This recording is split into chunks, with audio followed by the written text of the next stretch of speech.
Shalom, family. Welcome back to another the Kingdom of Israel discussion. As today we're going to talk about Prophecy 2026, continuing that series and getting off into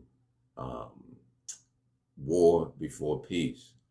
And what we're looking to do is show how these writings are applicable to this day, that we can leave them to have some meaning.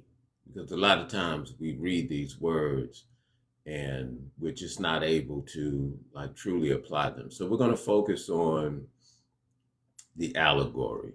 We're focusing on, the parables, those hidden meanings.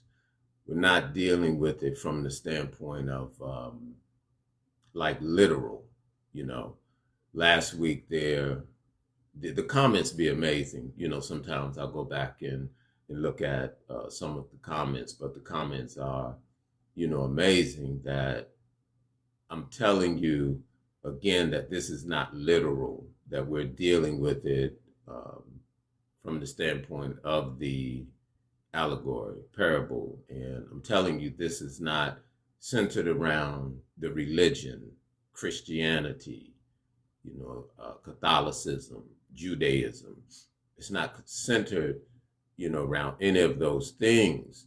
And I'm trying to give you another sense as to how these words can be used in our life. But people come in and they can't stop talking about their religion. They can't stop promoting their indoctrination. And the guy said, "Oh, I read the Bible, I don't know how many times over, and none of what he's saying is in there." Of course, because I'm giving you this based on the allegory, the hidden meaning. So none of your pastors, none of your seminary schools, none of your institutions are going to share it with you from the standpoint of the hidden meaning. They just don't have it in them. It wasn't revealed to them in that manner and or way. So the other thing is, with these writings, we understand that it's not for everybody, right? There's just a certain and or particular people that these understandings, are truly for. Not everybody is made to understand these writings. So we're going to look at the U.S., and we're going to look at Israel. We're going to look at war before peace. And we want to look within the writings within the Bible to see, how their behavior and how their actions line up with prophecy. So the other thing I find out, too, is the picture that I'm looking at, everything is centered. I see it well. And even when I post it, up on the YouTube channel, everything's centered, everything's fine. But to my understanding, some of you are seeing a picture that's kind of shifted and you're not able to see, the full picture. So I'll have to work on what can possibly be done on my end to fix it. But if I'm posting it and it's centered, and if what I'm looking at is centered, I just don't know why, when you guys look at it, that, it's not centered. Okay. But I can't do it right now. So you all bear with me as we just look to get started. We want to jump off into, war before peace, focused on the United States and Israel, and how the biblical writings within prophecy, it's talking about them. And furthermore, escaping the traps of their religion, from Christianity to Catholicism to Judaism. We want to look at these writings to find out how is it spelled out to where these things can be applicable in our lives today as people. Like, how can we actually use what we're reading to help us elevate our way of thinking? excuse me, our way of being. So look, let's jump off into it. I want to thank you all for coming, into the live. We got a full house, and we want to, keep you all engaged, and hopefully edified, for the most part. And I'll say this one more time before I go off into it. This is not about your religion.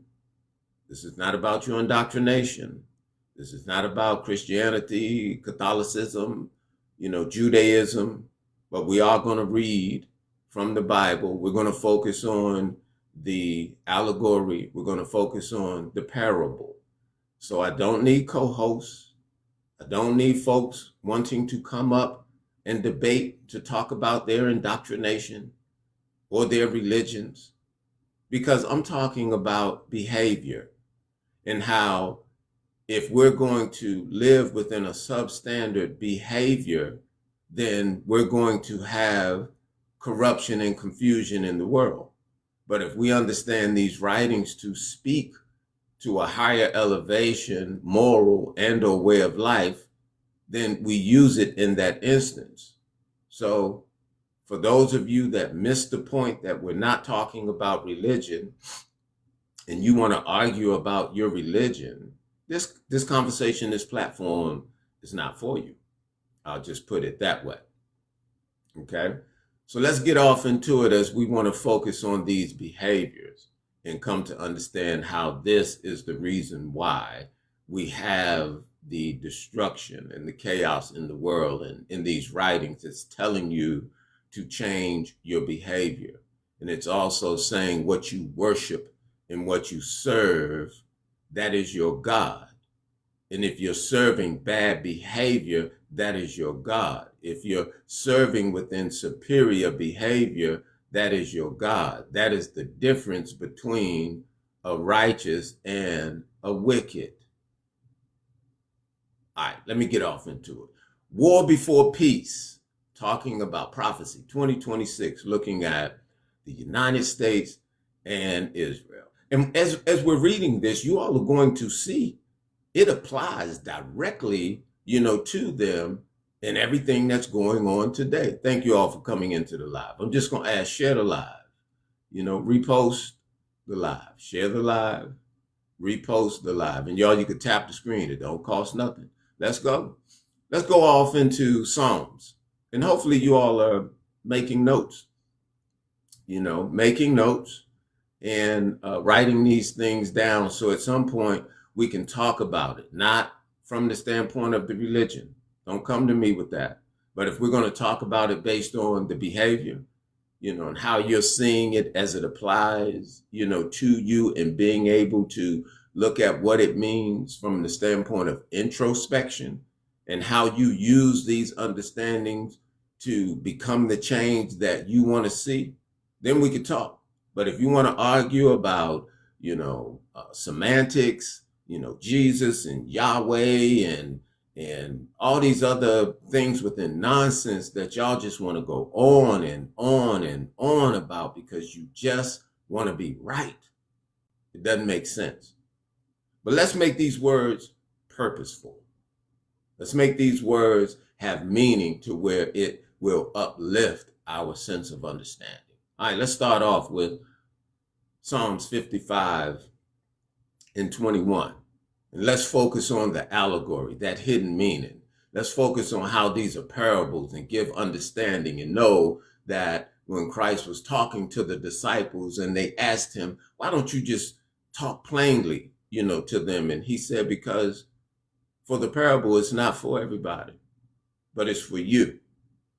So I'll take that even with me explaining the parable and the hidden meaning. It's not for everybody. But for those of you that can hear it and that you can latch on to it, we're going to keep moving it. We're going to keep building. All right, get your notebook, get your notepads out. Psalm 55 and 21, you all. It starts out, the words of his mouth are smoother than butter. But war was in his heart. His words were softer than oil, yet were they drawn swords.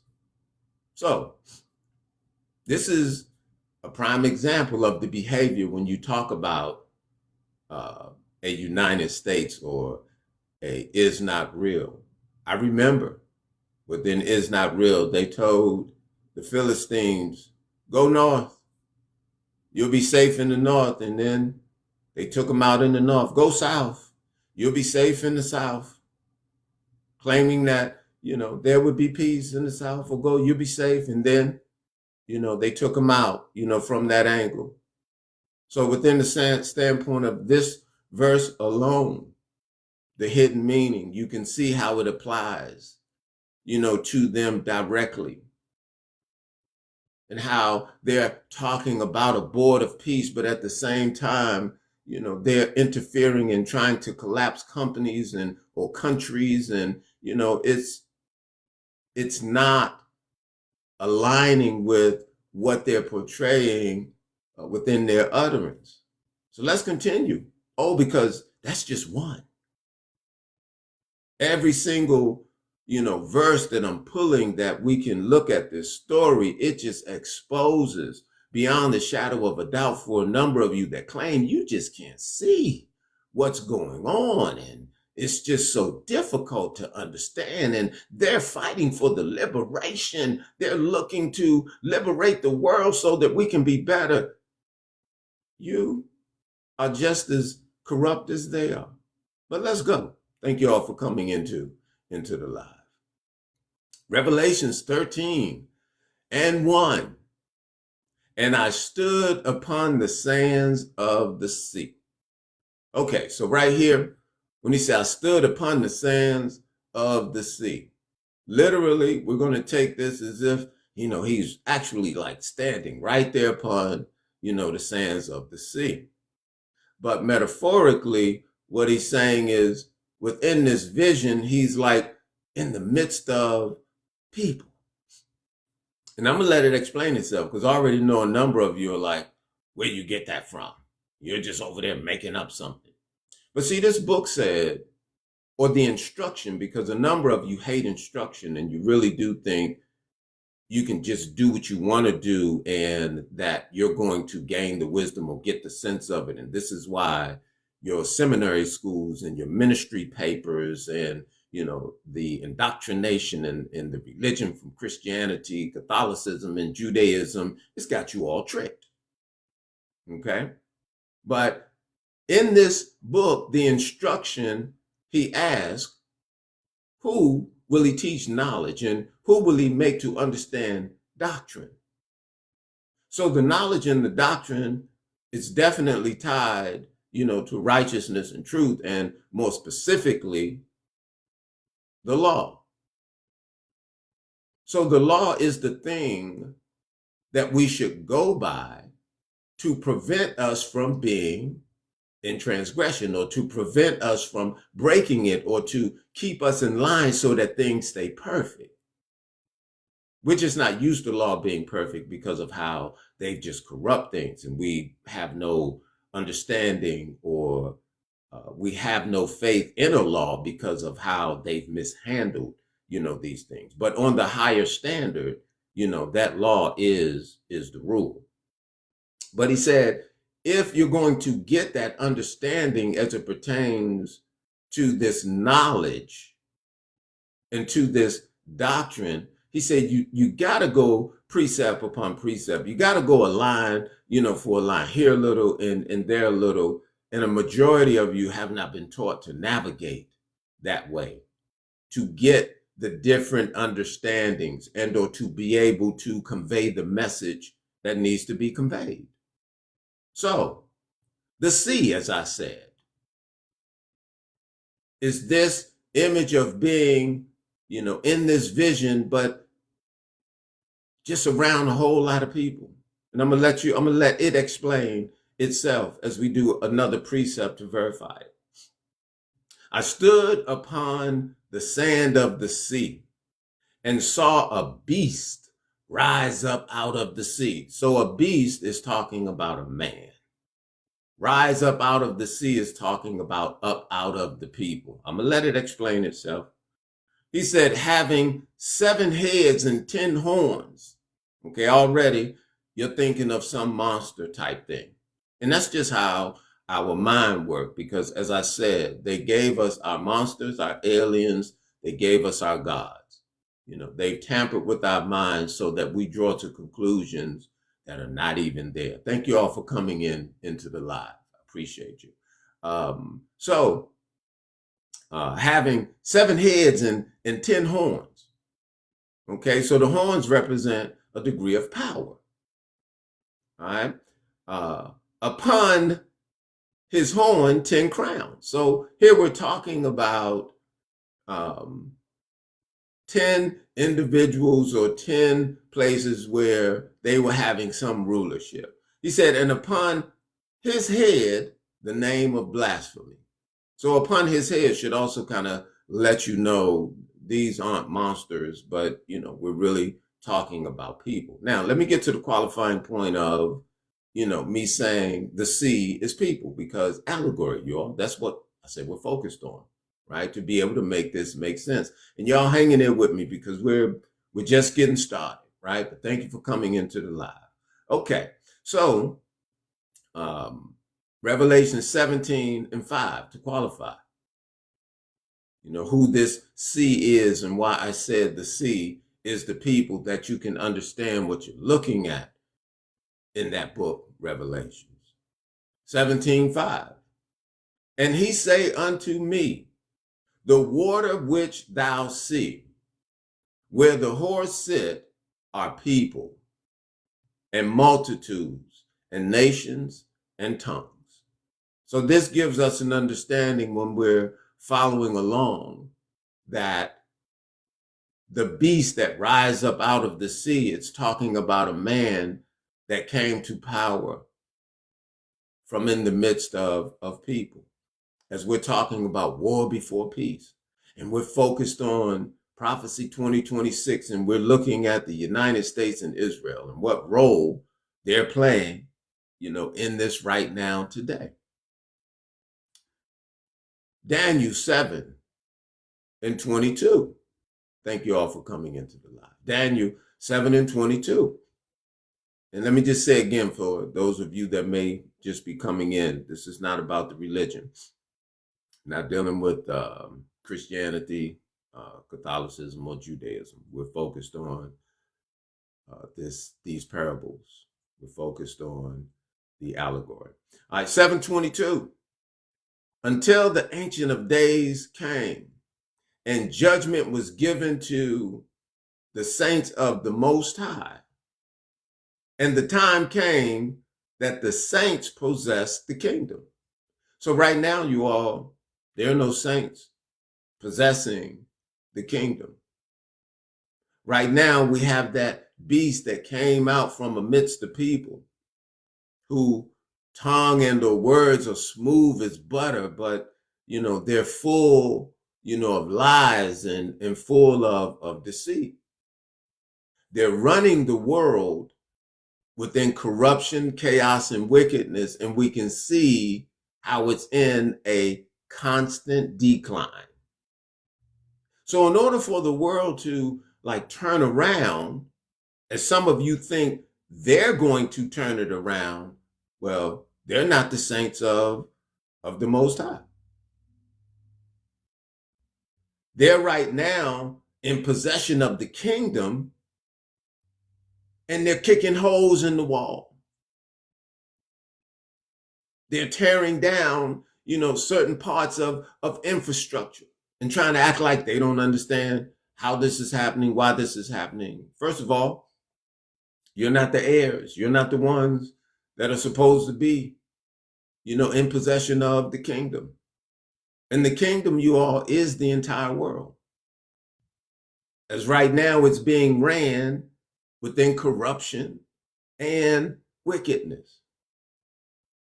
But it's going to be turned over to the hands of those that can replenish it, that can bring it back to, you know, its state of pureness, to where the food will be clean, the water will be clean, the air, will be clean. The basic necessities, will be provided and not so, just devised around, their evil. But within the shadow of our lives and the short time that we've had on this planet, it's like that's all we've known. And every piece of history, it supports the continuation of their corruption, but this is where it stops. Because a number of you are looking for answers and you're trying to understand what needs to be done. Well, I want to talk to you about this solution and how it's supposed to be done. And it's going to then correlate with you and your behavior. Are you willing to change your behavior? Not religion, okay? Not the indoctrination, not from a Christian to a Muslim to a Hindu to a Buddhist,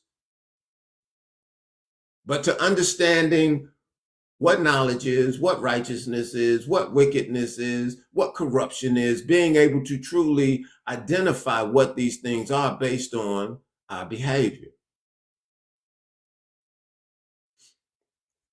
So he says, the saints will possess the kingdom. But we know right now that's not in position and or play. But let's keep going so we can understand exactly what we're talking about right here. He says, and I saw one of the heads, because remember, there were multiple, there were multiple heads, and I think it was 7 heads and 10 crowns. But he says, and I saw one of his heads as it were wounded to death, and his deadly wound was healed, and all the world wondered after the beast, wondered after this man. This beast in this time right here is giving reference to that position in place when Rome was so great of an empire, and then it fell. It was such a great empire, and then it fell. But then, it was revived, and today it's called America. Also, Mystery Babylon the Great. And if you're looking at a lot of the infrastructure around America, you can see it. If you're looking at, different tail signs within, their currency, you can see it. And if you're listening to even some of their scholars, they tell you that this, is a modern Rome. So that's the beast that was deadly wounded, but yet it was healed. So this is the same man. From then to now, it's just the faces are different, but that spirit, that energy, it's the same. He says, and they worship the dragon. Okay, so now it's allowing you to understand that even then, the Roman Empire was nothing righteous like a number of you want to believe within the U.S. and within, Israel, that these are righteous individuals or individuals with good intention. They're not. They're the ones that pose to be the lamb, but they speak like a dragon. We're going to get to that part, right? He says, and I saw, it said the world wondered after the beast, and they worshiped the dragon, which gave power unto the beast. So now that you know who this beast is, being that man is telling you they get their power from the dragon. And this is why they can't do anything but corruption. They're not functioning, within the position, of a saint or someone that is supposed to care for it. They're getting their power from the dragon. Meaning they're focused on corruption, wickedness, evil. That's all they can align themselves with. He says, and they worshiped the beast, meaning people serve these countries, these men, and you all are seeing it in real time. The only difference is we're reading these words of antiquity, and for a number of us, we want it to be, some degree of just a story or fairy tale, but they're trying to give us, based on prophecy, it's giving us insight into what's happening right now today. For any of you that are riding along with these nation states, you're worshiping the beast. You're in hand with the beast based on the behaviors. Praying for them to get better, but they can't because their power comes from the dragon. Just getting started. Thank you all for coming into the live. I'm going to tell you, share the live, repost the live, right? And again, just tap the screen, you all. It doesn't cost you anything to do that, right? So, it says, and they worship the beast, saying, who is like unto the beast? Who is able to make war with him? Who is like unto America? Who is able to stop the superpower? That's how this is applicable right now today, and we can see it in real time, even listening and looking at the mind states of a number of you that are out there. How you're so convinced that nobody can deal with this superpower. But look at Luke 4 and 6, as we just learned that they worshiped the dragon, and the dragon gave power unto the beast. Let's tie that into Luke 4:6. Again, not dealing with religion, but understanding knowledge. That we can understand this doctrine, that we can see how it's trying to tell us what's happening in real time today and who the culprits are for a number of you who can't see it, but you can identify based on these behaviors.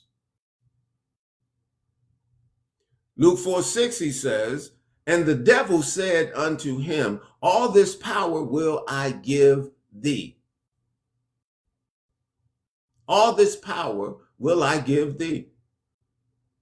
And the glory of them, for that is delivered unto me. So here you have this dragon. Here you have this thing that we call a devil, which only means a deceiver, explaining that it does have a limited degree of power. And that limited degree of power, he says, and to whomsoever I will give it. He's saying, I can give this little limited degree of power that I have to whomever. He says in 7, if thou therefore will worship me, all shall be thine. And this is what you see when we talk about an American-led, policy, an Israel-led policy. These people are getting their power from the beast based on their behaviors, based on what's written. They worship the dragon. And they convince all of you that align yourselves with them and their practices and their behaviors. They seduce all of you to also fall in line and practice after them through their policies, their procedures, because it's definitely not law. And it's definitely not a law within righteousness, because that's really the only law that we care about, because the other law is corrupt. Daniel 7 and 17. Thank you all for coming into the live. Tap the screen. It don't cost nothing, right? Share the live, repost the live. As we're getting into the allegory, the hidden meaning to what's written, as we're pointing out war before peace, and we're looking at the United States and Israel, how these are the ones in this day and time that these writings are applicable to, and how it's saying they get their power from the dragon, the beast. They are that beast that gets their power from the dragon. They are that man that receives their power from the devil, which means they're focused on corruption, lies, wickedness. They're not focused on righteousness. They're not focused on dealing and or doing things appropriately, proper, or just. But they do these things in the name or in the guise of righteousness and or peace. And if it's for the betterment of the world, at the same time, they're dragging the world into the ground. He says, these great beasts, which are four kings, which shall arise out of the earth. So as you all understand, we're talking about men that are coming up out of the earth. He says, but the saints of the Most High shall take the kingdom and possess the kingdom forever, even forever and forever, ever. But the kingdom, you all, this is talking about the entire world. So right now they have possession over the kingdom, and we see what they're doing to it. They're destroying it. And until the rightful heirs come into position and or place to turn things around, to set the foundation straight again, we're going to see more of the same, because their behavior is locked, because they get their power from the dragon. And they teach you to worship the beast, which is them, meaning the behaviors and the things that they've set out within their policies, within their procedures, within their customs, within their traditions. And you call it life. Revelation 13 and 11. He says, and behold, he says, and I beheld another beast coming up out of the earth. So here's another man coming up out of the earth. And he had two horns like a lamb. So in this instance, this thing of a horn is talking about power. So we can see this in two measures. We can see this in two ways based on what type of power is out there. But he says, two horns like a lamb, as if they're coming in the name of righteousness. He says, and he spake like a dragon.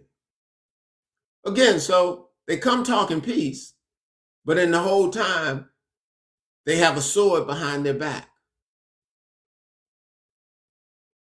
The scenario I showed earlier where Israel told the Philistines, go north. You'll be safe if you go north. And then they took them out.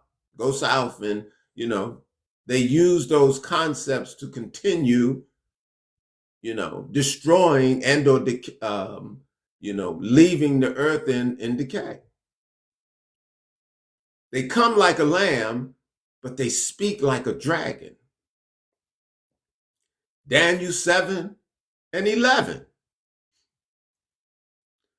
Because we're talking about the United States, we're talking about Israel, we're talking about Prophecy 2026. We're looking at how war is going to take place before peace. And see, the ultimate peace is going to be when the earth, or when the kingdom, being the entire earth, is put back in the hand of the righteous, that things can be set right again. But as long as the kingdom is in their hands, we're going to see more of the same. And that's how it's written. So we need to follow this within the construct of a prophecy so that we can understand exactly what it means and what it's talking about. And furthermore, the role that they play. And then it helps you to pivot. It helps you to readjust yourself so that you're not following the corruption.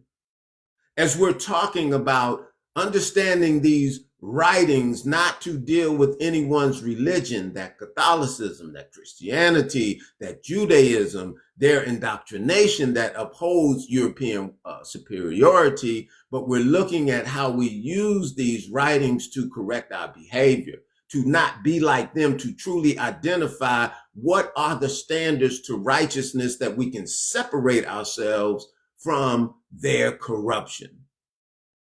If you don't want to separate yourself from the corruption, that's on you. But you will not have a reason or you will not be able to provide an excuse as to why you didn't do it outside the fact that you just love being in line with the oppressors, that you love the corruption and it benefits you. So therefore you stay on par with it. So he says, I beheld, Daniel 7:11. He said, I beheld them because the voice of the great words which the horn spake. Now remember, the horn is the representation of power. So here we have these individuals that are acting as if they're coming, as a lamb, but they have this power and they speak like this dragon, which means it's all about deception. So the horn is the power, right? He says, which the horn spake. He says, I beheld even till the beast was slain, talking about the man, which I'm telling you all, these folks are not going to last. It's not meant for them to last. It's not meant for them to rule the world in righteousness. And the kingdom is the world. And right now, they are destroying the kingdom. They are the culprits of the decay. So they have to go. There's no room within the writing for them to exist. But it says, I beheld even till the beast, meaning the man, was slain, and his body destroyed. All of their governments, all of their systems, all of their ways, all of these things are going to be destroyed. He said, and given to the burning flame. Thank you all for coming into the live. He says, as concerning the rest of the beast. See, there's a consortium of these beasts. As concerning the rest of the beasts, the rest of the men, y'all, we just getting started, right? He said, they had their dominion taken away. So all of these people that are in line with the corruption and they got this power and this prestige right now, all of that's going to be taken away. I'm just talking to you about prophecy. Nobody's religion. Not the Christianity, not the Catholicism, not the Judaism, but we're looking at the allegory, the hidden meaning in these writings that we can understand how they apply today, that we can purposefully put it in our life, that we can be on the right side of things, that you don't get caught up in their deception. But here's the other kicker. A number of you were born to be a part of their deception. And that's not going to change. But there's some of you out there that are needing to hear this explanation so that you can pivot, so that you can have information to start with the introspection needed or necessary, that you can become the change that you want to see. He says, as concerning the rest of the beasts, they had their dominion taken away. Yet their lives were prolonged for a season and a lifetime. So let's understand why they had their dominions taken away, and then why their lives, were prolonged for a season or a time. And the reason being, the main beast, the main one, he had to be taken out. But the rest of them, which they were a part of it, they were spared. For a season, for a time. And if we're understanding the judgments that are written within this, it said they were spared for a season and or a time because they're going to have to deal with the recompense. These are going to be some of the same people that were so mighty and so in position. They're going to be the ones to help build it back up for all of what they helped to tear down in righteousness. And they're going to hate it because they're going to remember the power and position that they had. But because they abused it, they will not have the benefit and or the privilege to stand in righteousness with those that are bringing the world back to its position other than to fix it. I hope y'all can hear what I'm saying. Isaiah 10 and 23. It says, for the Lord God of hosts shall make a consumption. So this Lord God of hosts, because again, semantics, we get lost in terminology since it's, been put out in English, at this standpoint. The Lord God of hosts is talking about a body of individuals that are working within a certain standard in righteousness. Shall make a consumption, even determined in the midst of the land, basically saying no more corruption, no more wickedness. The standards of righteousness are going to be fixed. See, once this beast is slain and once this beast is removed, no one can come and stand within a position of government, within a position of law, within a position of policy, and have an iota of corruption or deception within the fabric of life that we're going to follow. Otherwise, we become like the beast. And we start to serve the dragon all over again. And we'll have to protect the investment of righteousness at all costs. Daniel 7 and 25. He says, and he shall speak great words against the Most High, and shall wear out the saints of the Most High. And this is what we see happening right now today within, the wickedness. For those that want to stand on righteousness, they don't give you a break. They're oppressing the entire world. He says, and think to change times and laws, you all. And that's exactly what they did. They changed times by changing the customs and the traditions, the dates, and giving you New Year's on January 1, when in the writing it tells us that New Year's is around that springtime. They gave you Christmas, Valentine's Day, Easter, all of these things that are centered around changing times. Oh, and laws? Oh, of course.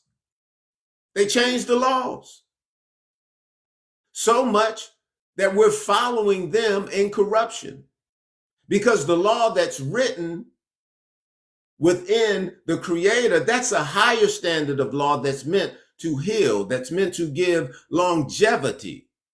Oh, they threw that behind their back a long time ago, because they said, with this law, we can't rule. So they went to the dragon.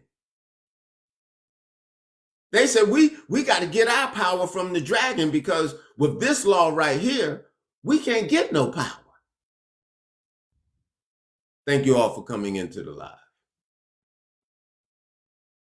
They would think to change times and laws, and we see this right now today. This helps us to identify what a devil is, who a beast is, and who they are as men, because too often we want to see it as a cartoon character, of something in a red suit and with horns, but the devil, the deceiver, it's a man. And right now, today, in real time, in your face, we have the U.S. and we have, is not real, operating within the epitome of this deception. And a number of you want to continue parading around as if something good is going to come out of it. But the only good that's really coming out of it is they're moving themselves prophetically to their end. And they can't stop themselves. They're sliding so fast and they're pushing their heels to the ground and they're pumping that brake pedal, but they can't stop. It was written for them to meet this climatic end.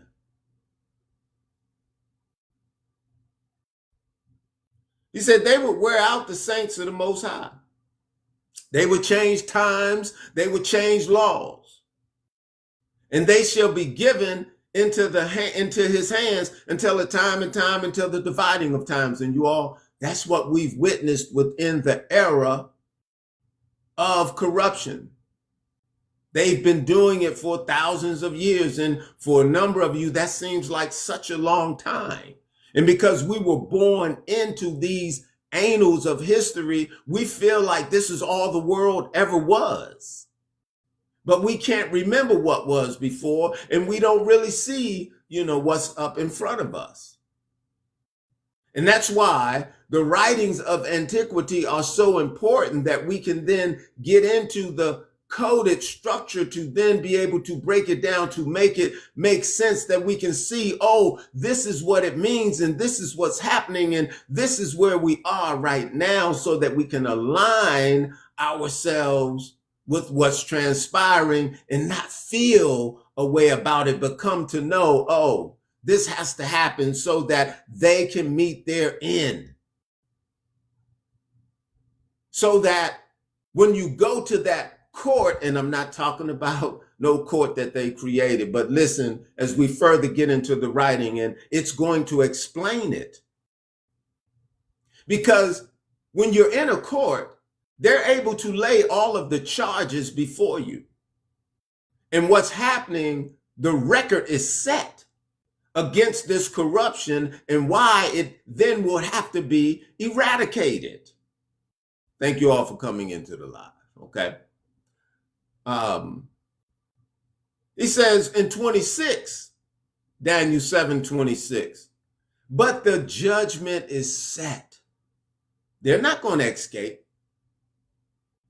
But the record, the accusations, we're lining them up. The judgment is set.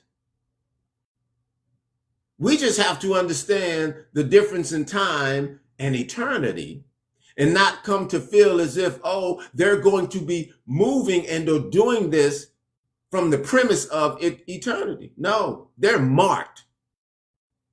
Their end is already before them. And some of them, they try to say, hey, y'all don't make that move. Don't do this. Don't do that, because you're pushing yourself closer to the prophetic end. But some of them don't believe it, can't understand it, don't realize what they're doing over there in that region. The prophecy tells us they're going to anger the Arabs so bad. And the Arabs are going to come together. They're going to raise that black flag. They're going to cross over the river Euphrates. It's already written. Okay, so, and they shall take away his dominion, because the judgment is set. And they shall take away his dominion, talking about the beast that serves the dragon, those that are in control of the kingdom right now that are destroying the kingdom. It's going to be taken away, right? And they shall take away his dominion, to consume and to destroy it to the end. It's not going to be anymore. But unfortunately, a number of us in this lifetime, we have to witness it. We have to witness it. It doesn't mean that we don't continue to, strive to do things about it, but it says we have to witness this. We are the witness. Romans 9 and Romans 8 and 19. because they're in control of the kingdom right now.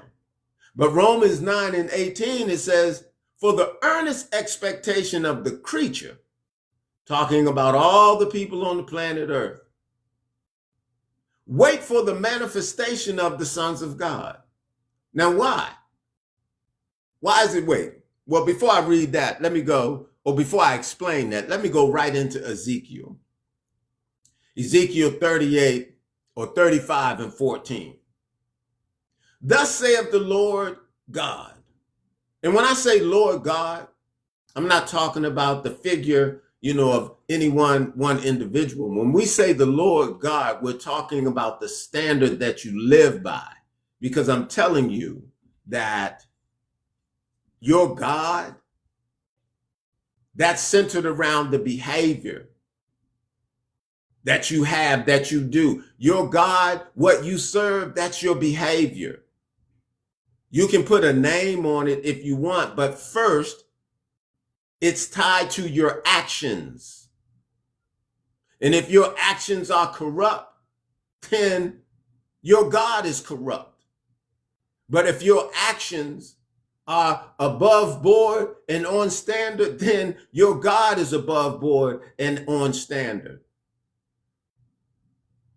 But a number of you want to live within the confines of your religion, within the confines of your indoctrination, but you don't hold yourself accountable to the principles, to the God that you even say you believe in. And this is why we're focused on behavior, so that you can come to understand you're responsible. And if you say you serve a mighty God, then it needs to be shown within your behavior. So here, thus saith the Lord God, when the whole earth rejoice, because there comes a point the whole earth is going to rejoice, and we just read where it said, the creature wait for the manifestation of the sons of God. So right now, the earth is not rejoicing. The earth is crying. So they can't be the sons of God. But it already told us who they are with respect to being the beast that worship the dragon. It explained that. And then according to their actions, their way of life, the principles or the lack of principles, let me say it that way, the lack of principles that they live by, it tells you who they are. But a number of you can't see it because you're in line with the lack of principles. And until you scrutinize that and change yourself to want to be on a higher standard, you'll never see it. It'll never make sense to you. To you, everything is going the way it needs to go. But here, he says, when the whole earth rejoice, he says, I will make thee desolate. What is it talking about? If the earth is rejoicing, what's going to be desolate but the corruption, but the evil, but the sickness, the degradation? No more. This is why the manifestation of the sons of God are necessary to make the correction. Thank you all for coming into the live. Right? And this is what, when you talk about a U.S. and when you talk about Israel, this is what they don't want. Because when righteousness comes into position and or place, when the sons of God are manifest, that means they have to sit their ass down. But it tells you that beast is going to be slain. And then it tells you the other beasts that were in association with them, they're going to lose their power in the name of righteousness. And they're not going to have the power again. Daniel 7 and 27. He says, and the kingdom and dominion and the greatness of the kingdom under the whole heaven shall be given to the people of the saints of the Most High, whose kingdom is an everlasting kingdom, and all dominions shall serve and obey him. So here, what we're seeing is right now, the kingdom, the whole heaven, it's being guided by corruption. And the entire, populations and or people, we've been under their rule. But it's telling you that's going to flip. We're going to have another position of government in place over the entire world that's going to be in righteousness. Y'all don't be mad at that. With all of the suffering and the pain that we've experienced at this point, let's let righteousness have its place. And let's not be mad at what face is put on that righteousness because we might have a certain bias about how we've been trained to think, to feel, or what little degrees of indoctrination that we have. I'm going to put it to you like this. It don't matter to me what face it's talking about that's going to uphold this righteousness. I just needed to come on in. I needed to come on and get rid of this evil and this corruption so that we can move on in the sense of true peace. Now look at what he said. 2nd Ezra 6:55. All this have I spoken before thee, O Lord. Don't get caught up in the semantics of the O Lord. All this have I spoken before thee, O Lord. And O Lord in this instance is talking about the way of life that you live in righteousness. We ain't talking about a Jesus or a Yahweh. The Lord is the thing that you serve within your behavior. If you're dealing in wickedness and or corruption, you get your power position from the dragon. This, O Lord, and righteousness is talking about the Creator. He said, because thou made the world for our sakes. Now let's define this. What is it talking about? Because thou made the world for our sakes. Right now, the world is in the hand of the wicked. And with the world being in the hand of the wicked, they're tearing it down. But the world was made for the sakes of the righteous. But what we now have is a definite record of what evil looks like. If we ever were curious and didn't know or was trying to figure it out, we now have a bona fide record. A number of us were witnesses.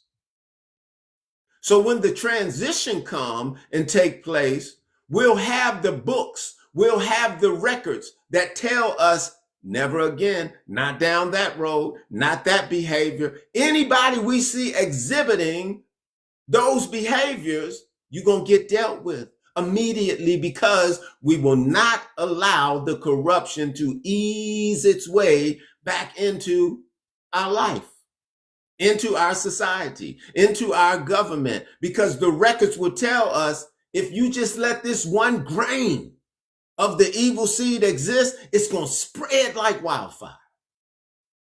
So we have to put it out immediately. Daniel 7:28, he says, here too is the end of the matter. The end of the matter is that the righteous shall rule the entire earth. To put it back on course. Now look, we go to Psalms. And again, you all, let me explain what's happening here, because I know a number of you, this may be your first time, listening to my discussion as I'm reading through the Bible. I'm not dealing with anybody's religion. Christianity, Catholicism, Judaism, that's not what we're doing, okay?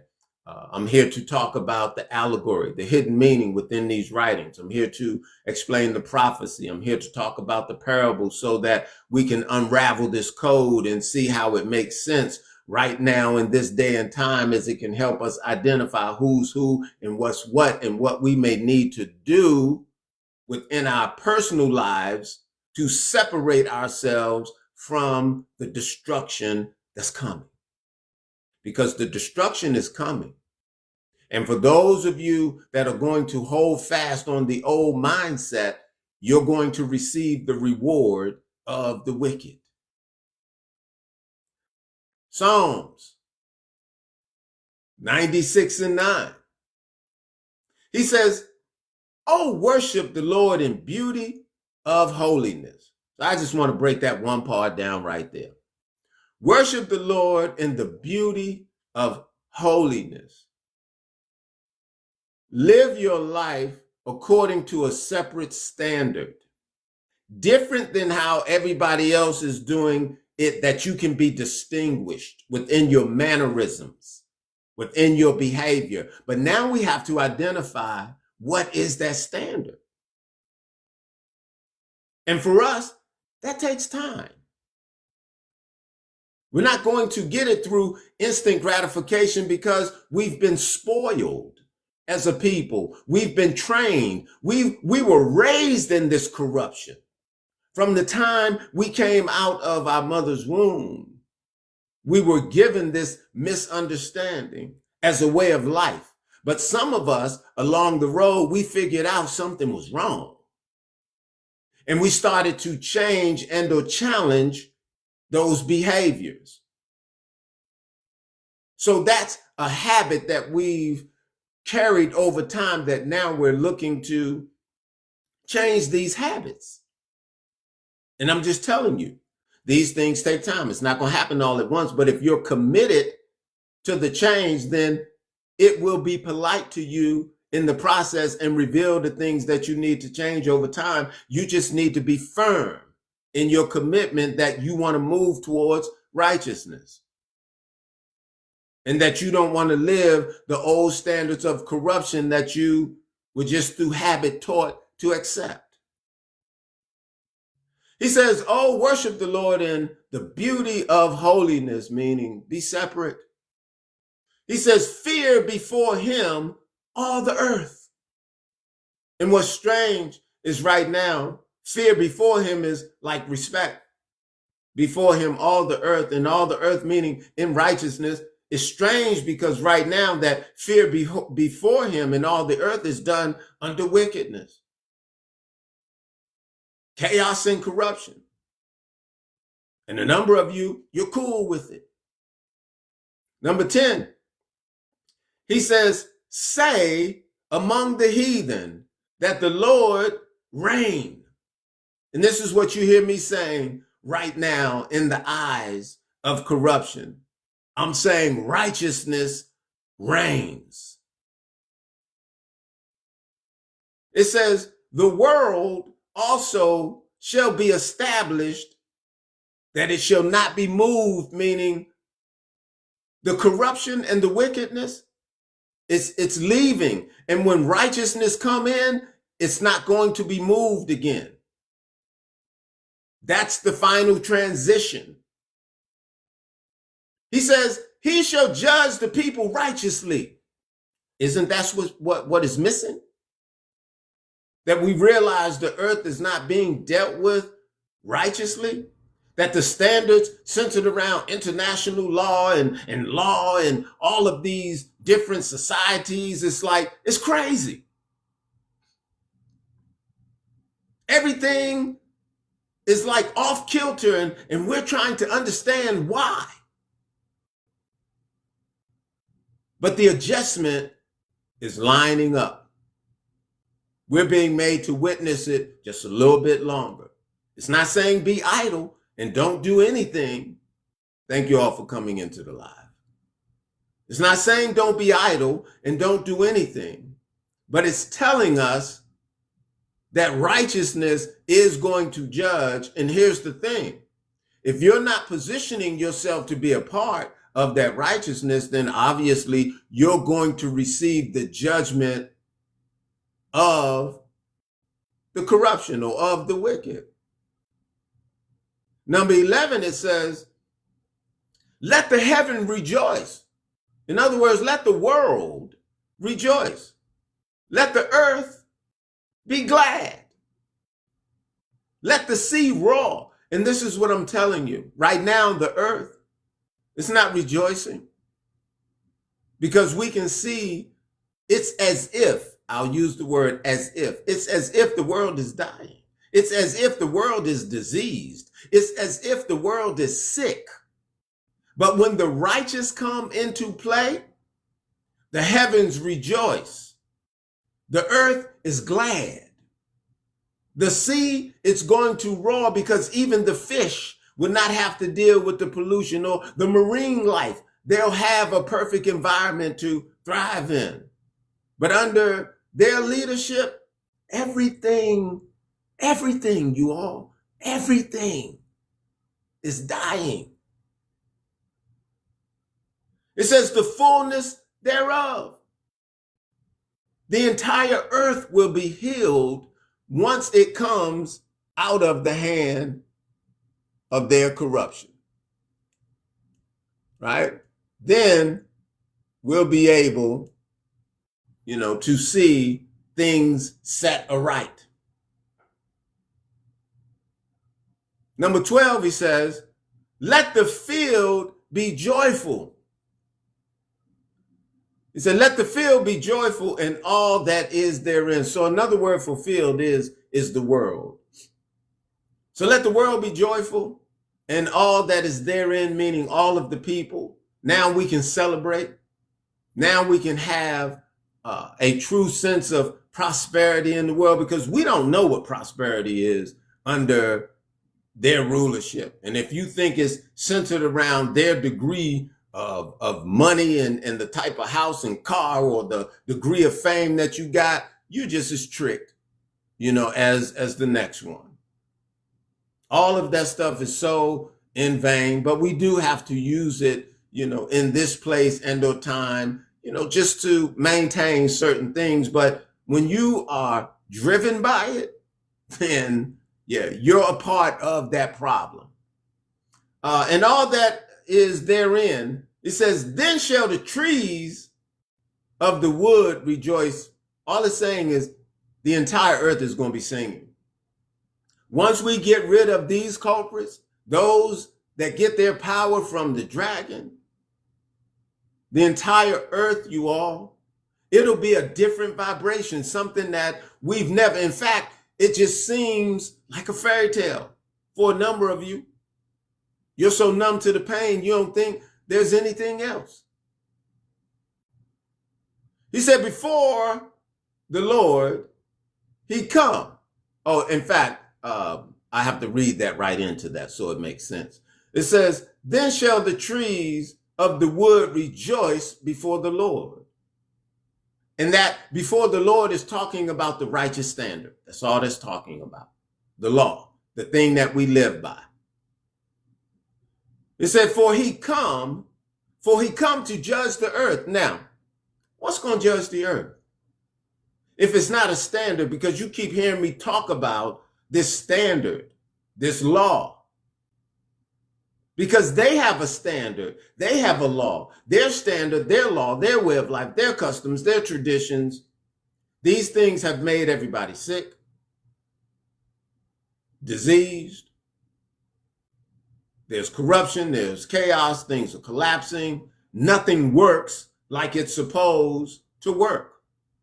But we've normalized an abnormal situation so that we can continue to get along with our everyday life, right?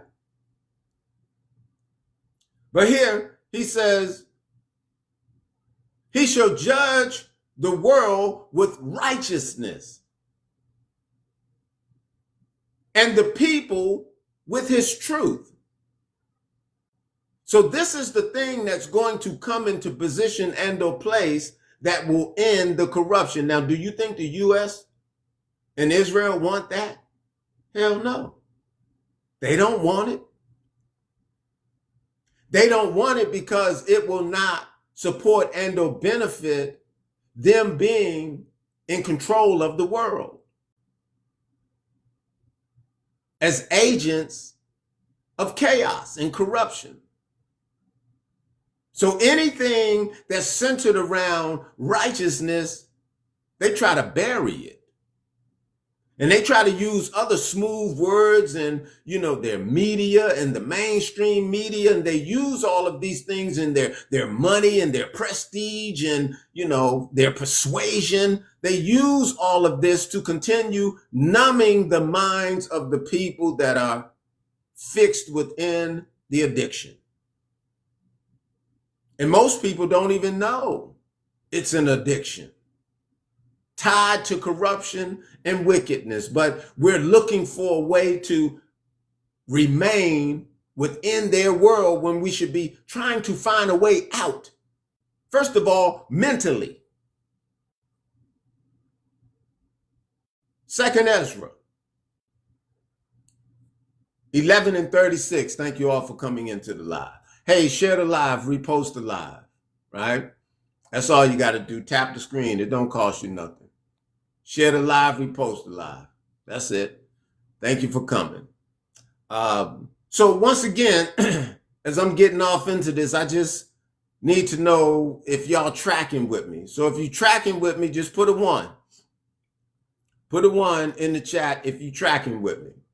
If you understand what we're talking about within these allegories, within this hidden meaning.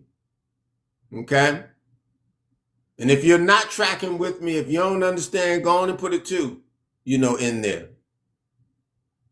Okay?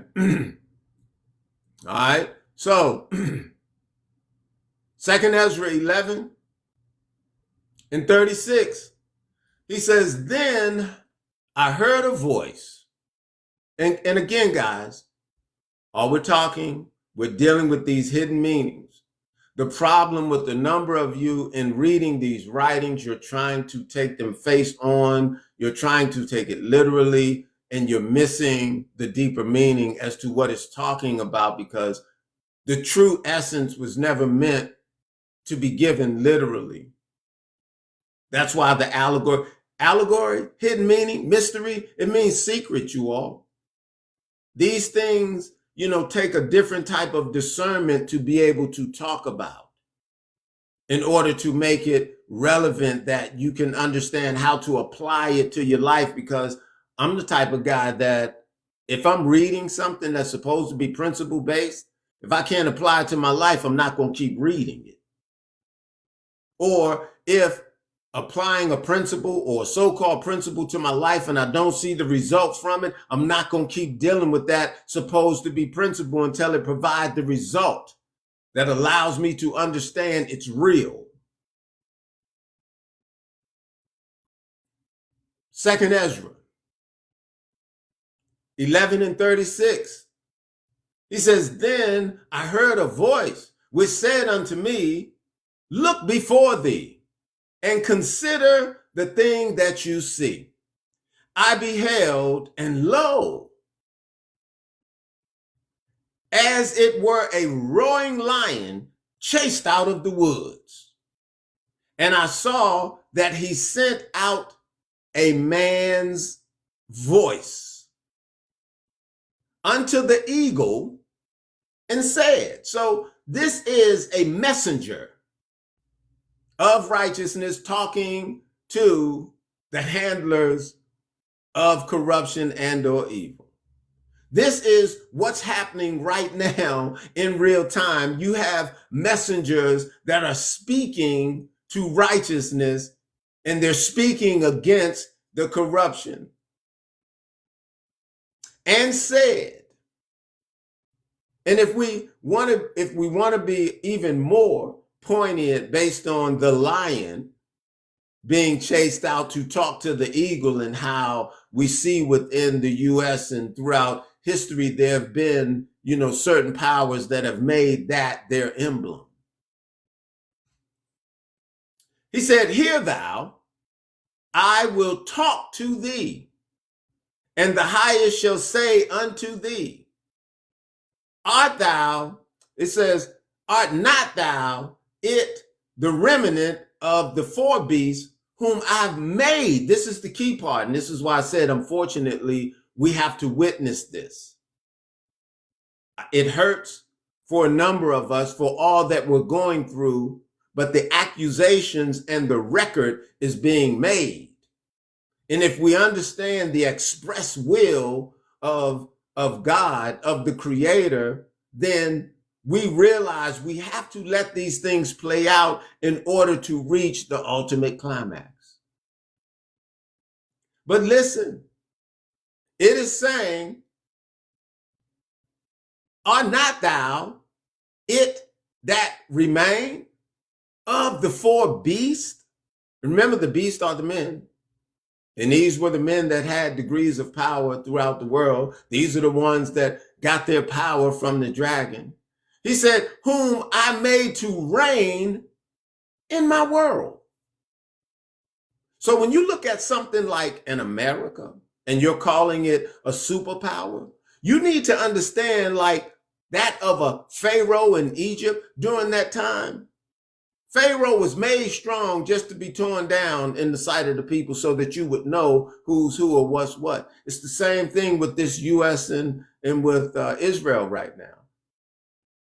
They're being made to seem so powerful only so that when we watch them fall in their defeat and within their embarrassment, we'll come to understand no one man was actually able to do this, but this is the express will of the Creator. He says, "Whom I made to reign in my world for a short time." Okay, that's the part I added in, for a short time. "That the end of their time might come through them." Ooh, do you understand? The writing. And here's the other thing.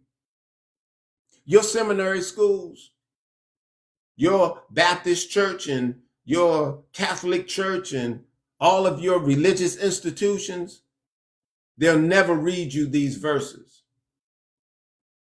And even if you just so happen to read them, you will read over them because they don't help to reinforce the understanding of these verses when you go and sit before them on a Sunday to listen to their motivational speech.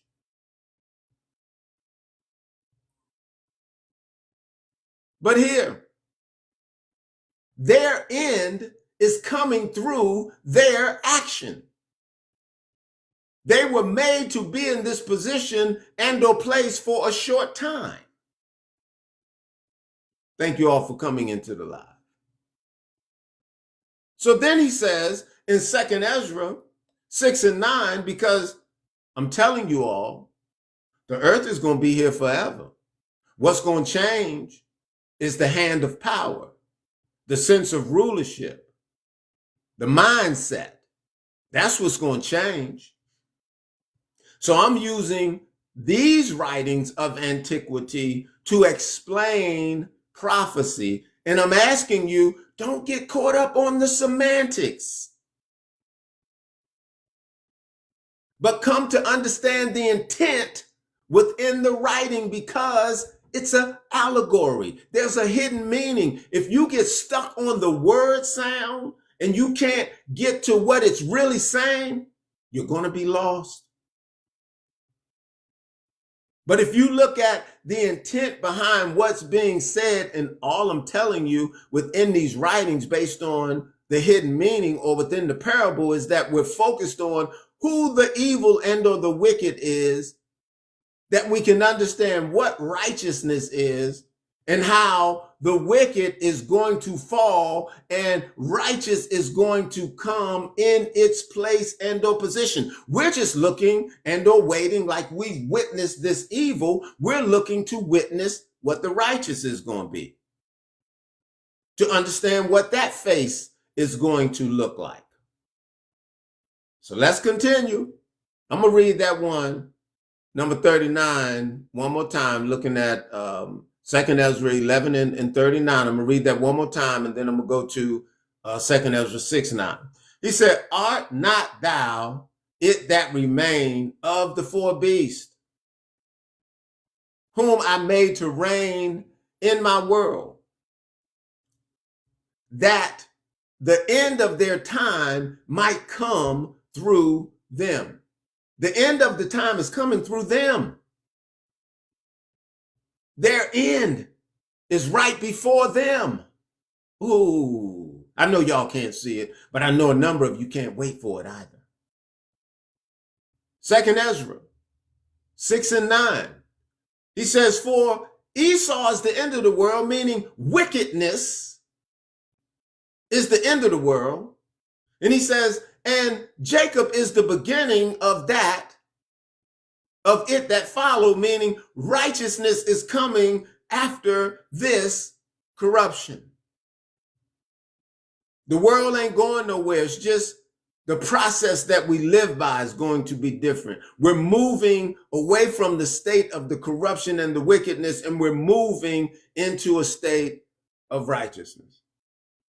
2nd Ezra 11 and 40, he says, and the fourth came and overcame all the beasts that were passed. Now, you may not know what's being said when it's talking about the fourth came. So early on, I was reading within Revelations where it was talking about the different beasts, and it was talking about, the vision that Daniel had. And I kind of surmised that so that we could focus on the fact that these beasts were actually talking about men. These beasts were talking about kingdoms. These beasts were talking about certain these beasts were talking about certain people being in position to rule for a short period, in time.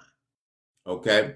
So he says, and the fourth came and overcame all the beasts that were passed. So in this sense, that would be your United States, the superpower right now. Because of all the beasts, they're the ones that are at the head. Okay.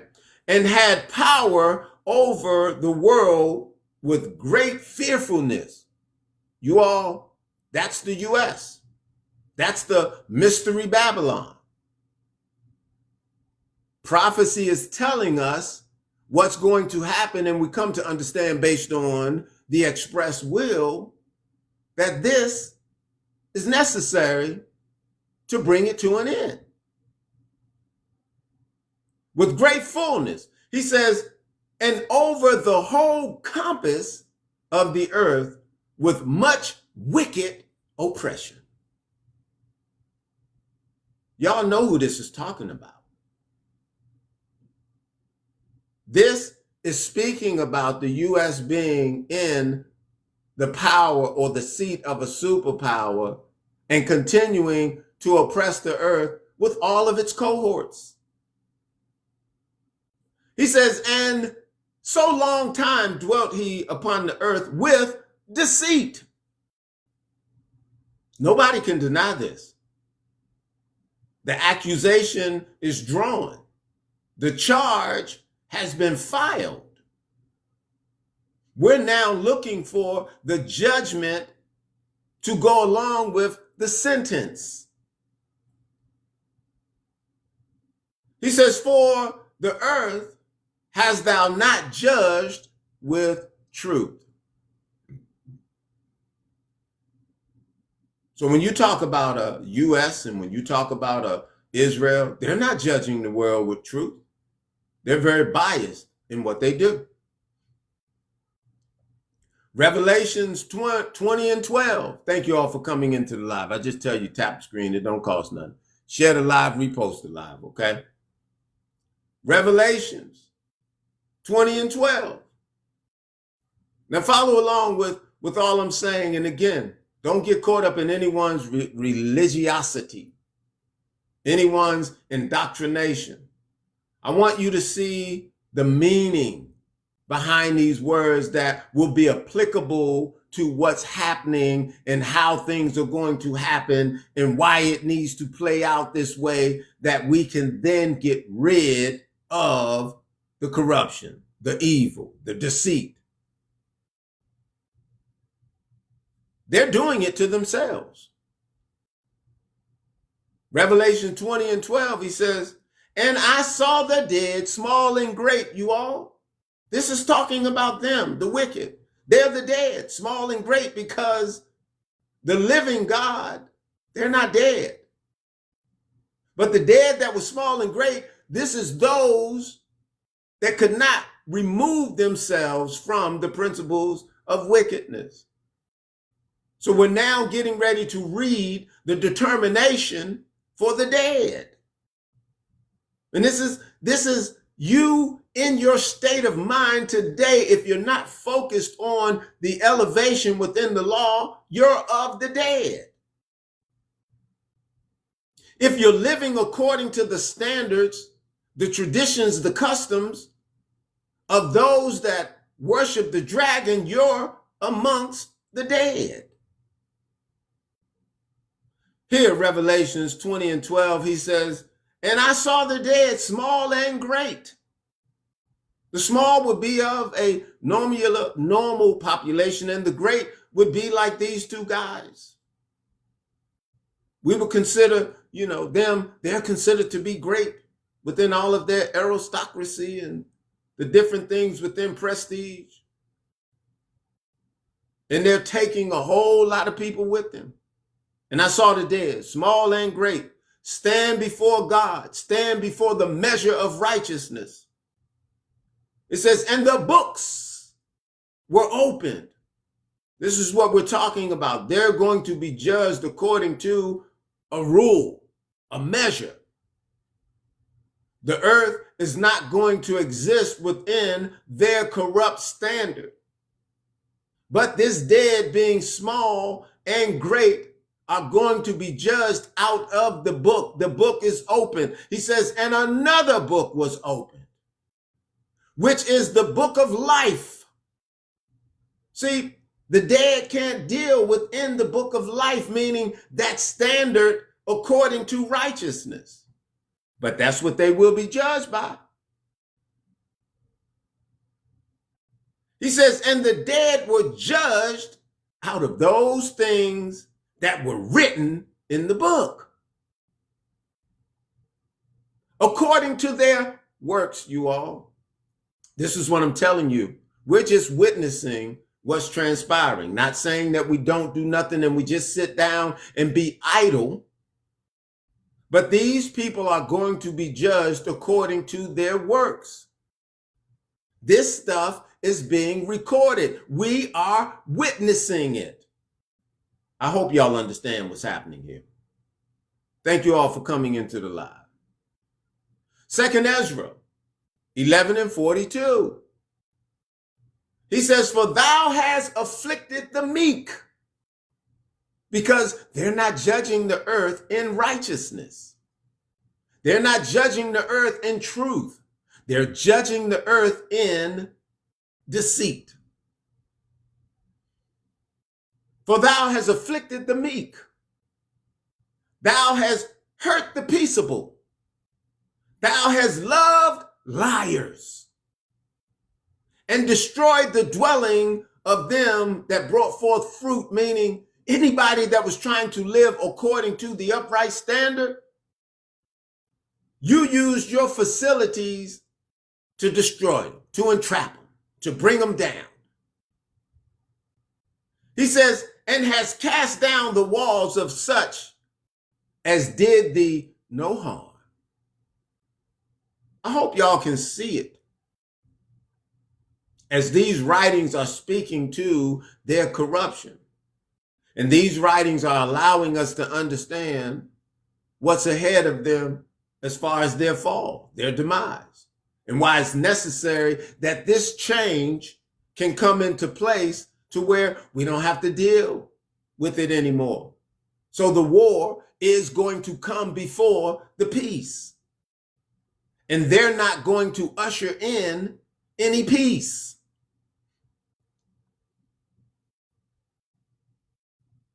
He says in 43, therefore is thy wrongful dealing come up unto the highest.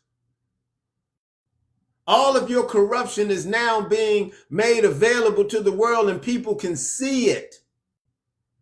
And thy pride unto the mighty.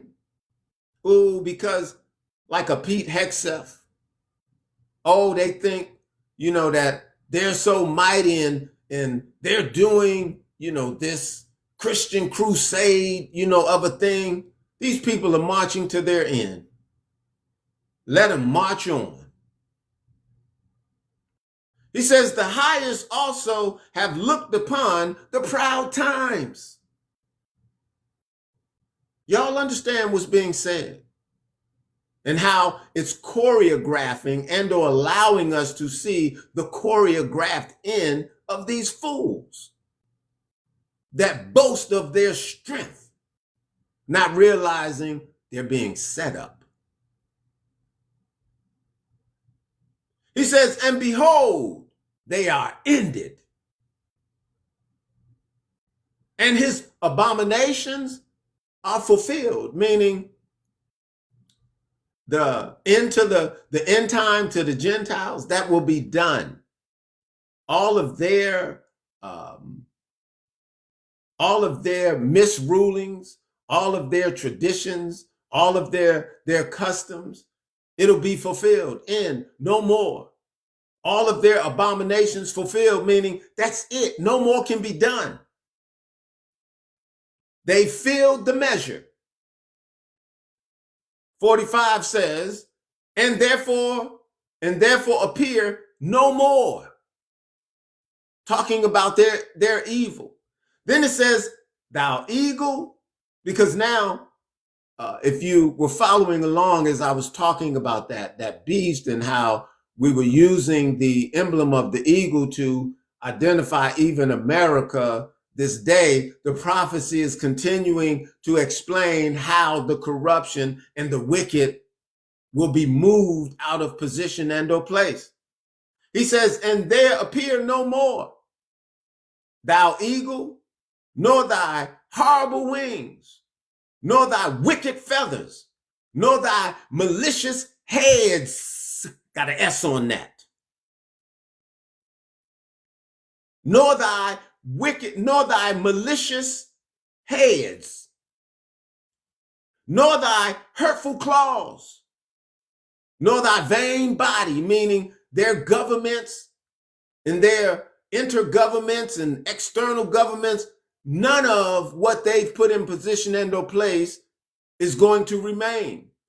46, it says, that all the earth may be refreshed. That's what we want.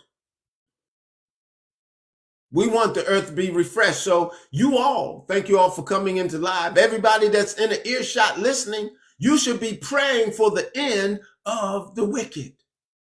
You should be praying for the earth to be refreshed in righteousness. But a number of you can't do that because you love the wicked.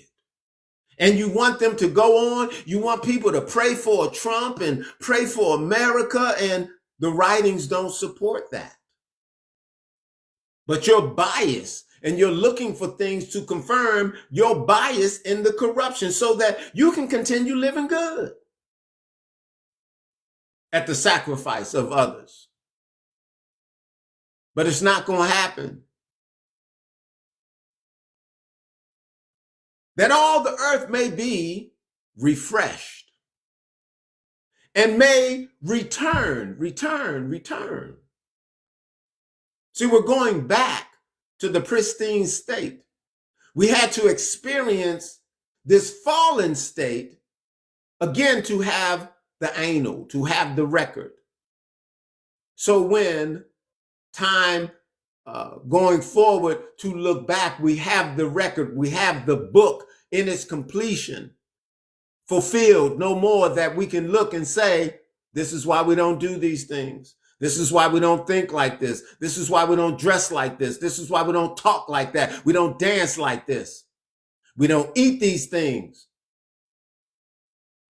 We don't follow after this character in behavior. We'll have the record.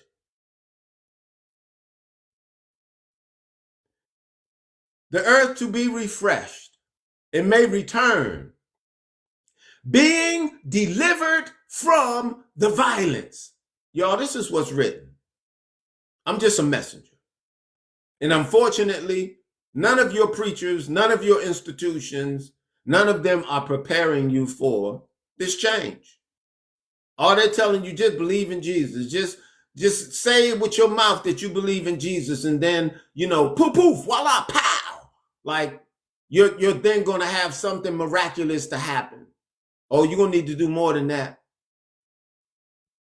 And I know for a number of you, that concept is good because it's really as if you don't have to do anything. You don't have to change. You can just keep existing in this world. And at some point, it's all going to work itself out for you. But you're actually working against yourself because you've allowed the seducing spirits and the doctrines of devils to influence your mind with their religion, their indoctrination. It's not set on anything of principle. But you want to convince yourself because that's all you've been taught all your life, and for you to abandon that, what you got? But what you would have is a fresh start, to renew your mind, to realize you've been injected with the poison, with an indoctrination, with lies, with corruption. You've been led to follow the dragon the beast served. You've been under their leadership. You've accepted their education. And you're not going to have salvation or prosperity in that mindset. Oh, you may have a little bit while they're in position and no place. And you got to remember, the writing said, for all those that do those things with them, then yeah, you'll receive some benefit, but it's going to come to a crashing, screeching end if you're not preparing to make the shift. It says, being delivered from the violence, and that she may hope for the judgment and mercy of him that made her. But I tell you again, right now, the earth is in the hand of the wicked. We find that in Job 9:24. Let's go on, because I'm going to show you even more how these writings are applicable to this day. And if we don't deal with it from the standpoint of the hidden meaning, we're not going to understand it. We're just going to read it as if it's just some novel, or a romance novel, a spy novel, an action novel. And no, these writings are trying to tell us something. Thank you all for coming into the live. These writings are trying to tell us something. And when we can apply and look to see how it was written so long ago, and it's still now applicable to this day, and then who it even applies to, we can identify who the wicked is. There's a number of you act like you can't see it because you want it to be some monster of some sort. You want it to be a Godzilla or something. But this wicked is a man caught up in his behavior, his conduct, his rulership over the kingdom. And they're destroying the kingdom for everybody. And y'all cheering it, some of you. You're applauding it on to your own demise. That's the sickness. That's the addiction. That's the, give me one more fix. But you need to wean yourself off of this corruption. And the only way you can wean yourself off of the corruption is having another standard to live by. 1 Maccabees 8:11.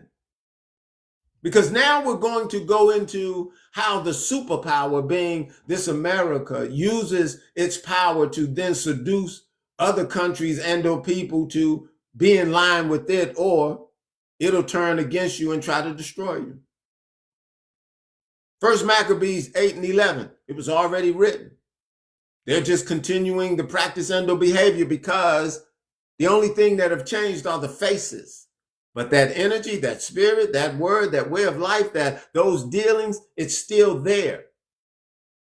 Now being carried on through a Trump or through a Netanyahu, through a U.S. and through a Israel and through these other entities that have aligned themselves with the lie, with the deceit. with the corruption. First Maccabees 8:11. It was told him beside how they destroyed and brought under their dominion all other kingdoms and islands that at any time resisted them. So you know what happens in this day and time if you resist. That resisted them. Excuse me. He says, but with their friends and such as relied upon them, kept them amity. So this is the confederate of wickedness. All of them that are in agreement together. But if you go against it, you know what happens. Oh, they set up a coup, or they find some other covert operation and they use their power to villainize, to destroy your character. Oh, it tells us. So you have no excuse to continue rooting for the evil. He says, but with their friends and such as relied upon them, they kept amity. And that they had conquered kingdoms both far and near, insomuch as all that heard of their name were afraid of them. Oh, the U.S., so powerful. Hercules, they so strong, nobody can do nothing, can't take. Ooh, America.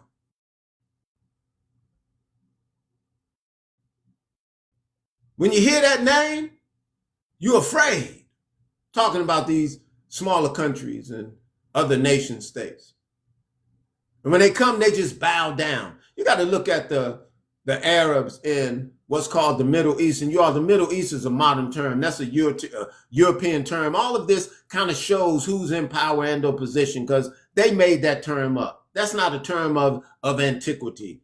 The Middle East and America and Africa, these are all terms that they've created within their rule, within them being in power. But all of these terms and all this stuff is going to change, and nothing that has to deal with their corruption is going to exist in the world of righteousness. So prepare your mind for all things to be new. But those princes over there, in Saudi Arabia and Qatar, I mean, they've bent to the corruption. They're happy to be in line with the evil. 13, he says, also that whom they would help to a kingdom, So you see why people are kissing their ass type thing, to a kingdom, those reign. You got to look at Syria here most recently. They ousted one man and put in another man. The man that they put in that's ruling Syria right now, at one time he was their enemy. In fact, he was their captor. So that just tells me in the time that he was in captivity that they were able to convince him to come out and work for them. But some of you trust it, as if it's real. This is all theater, political theater, the narrative trap and or manipulation, because the evil, the wicked, they are in control. But let's finish reading how the writings are trying to warn us and or tell us what they do.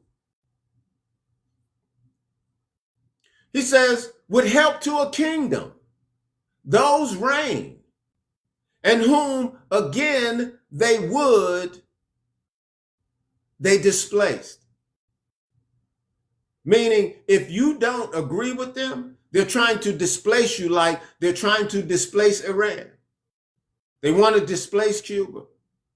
They want to displace Venezuela. They did it to Libya, Gaddafi. Noriega. I mean, historically, we see it happening, but they use their media, their prestige, and they use all of these things to tell you, oh, they were corrupt, they were this, they were that, and you all just go back to sleep and act like, yeah, it's cool. But these people are the wicked. These people are responsible for everything that's wrong in the world today. He said they would help those to a kingdom, those would reign, and whom again they displace. Finally, that they were greatly exalted.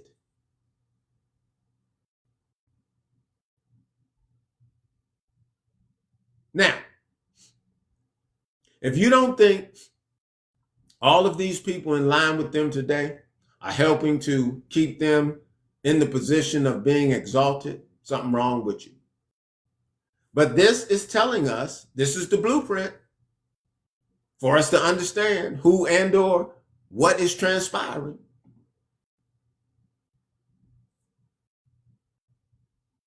If you're not going to exalt them up, then they're going to displace you.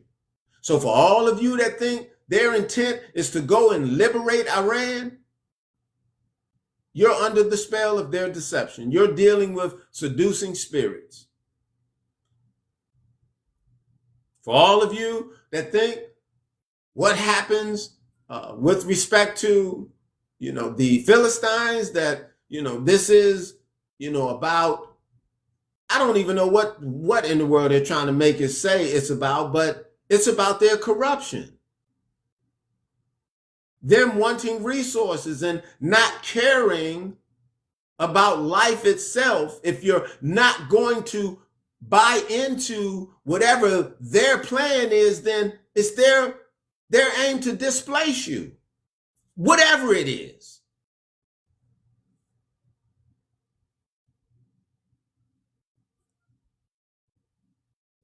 Even looking at how it has happened to my people here in the U.S. for so many years and for so long. If you don't go along with it, then you're a threat. You're an enemy. You're a problem to national security.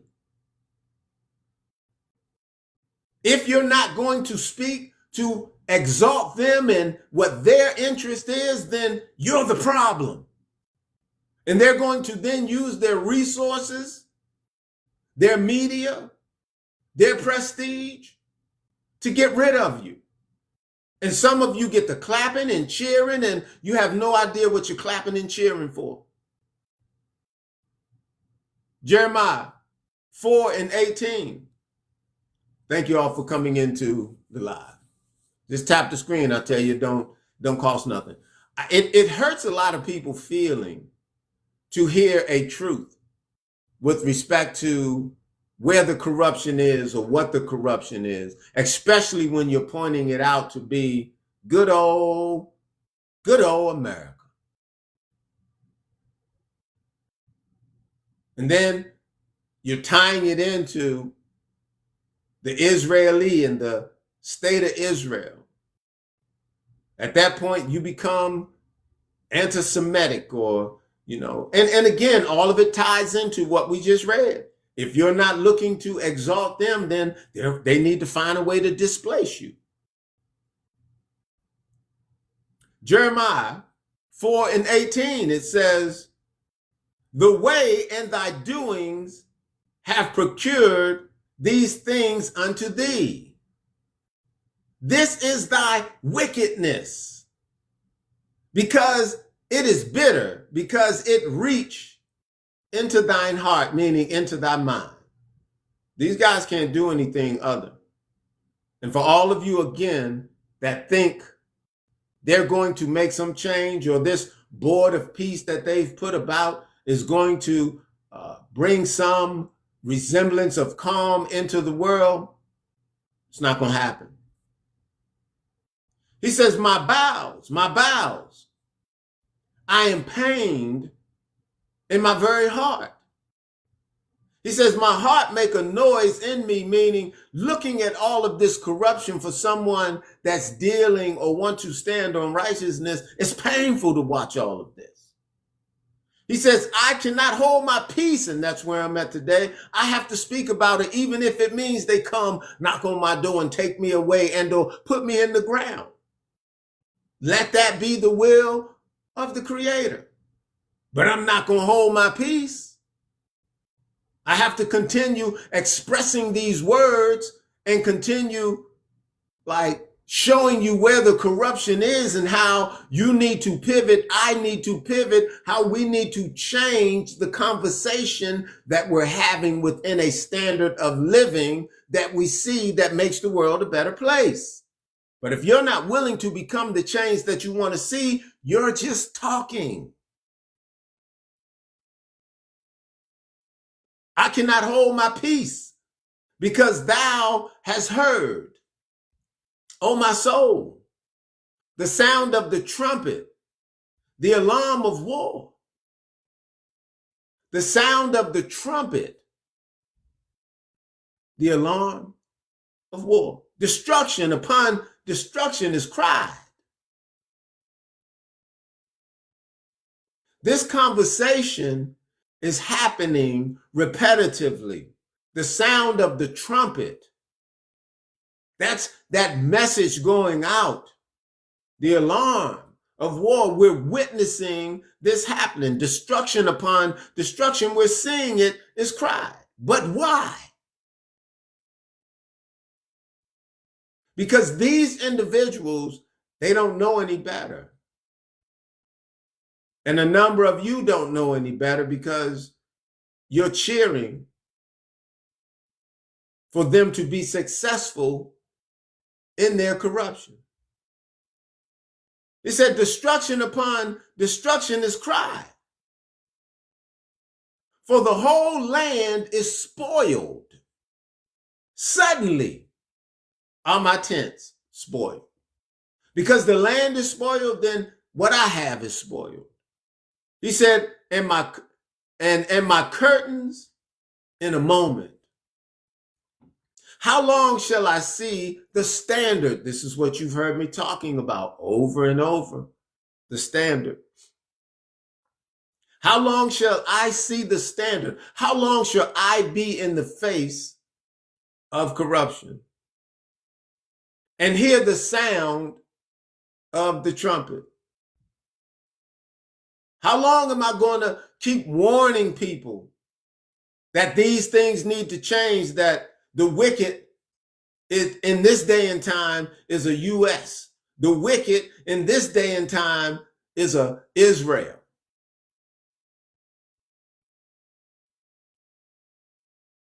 He says, for my people are foolish. These writings say for those of you that are trying to uphold the corruption in the name of the U.S., in the name of a state of Israel, is saying you're foolish. But you would even argue with this because you want to be right. You can't believe that they would be the epitome of evil.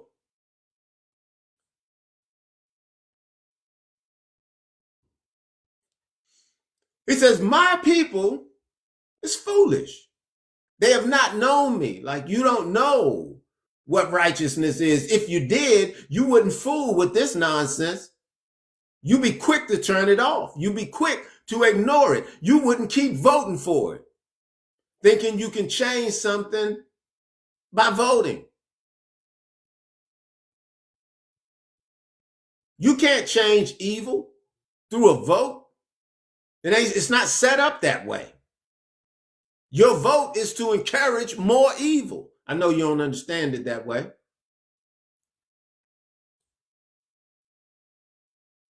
He says, for my people is foolish. They have not known me. They are sottish children. Y'all look that word up. Sottish. He says they are sottish children. I just can't use, I guess, the actual terminology, right now. But it's saying you're dull. He says, they have none understanding. Now, most of us are adults. Some of us have degrees. And to the higher standard of whatever their institutions are. So we like to think we have understanding. But that understanding is different than a understanding within righteousness, and you can't conflate and or mix the two.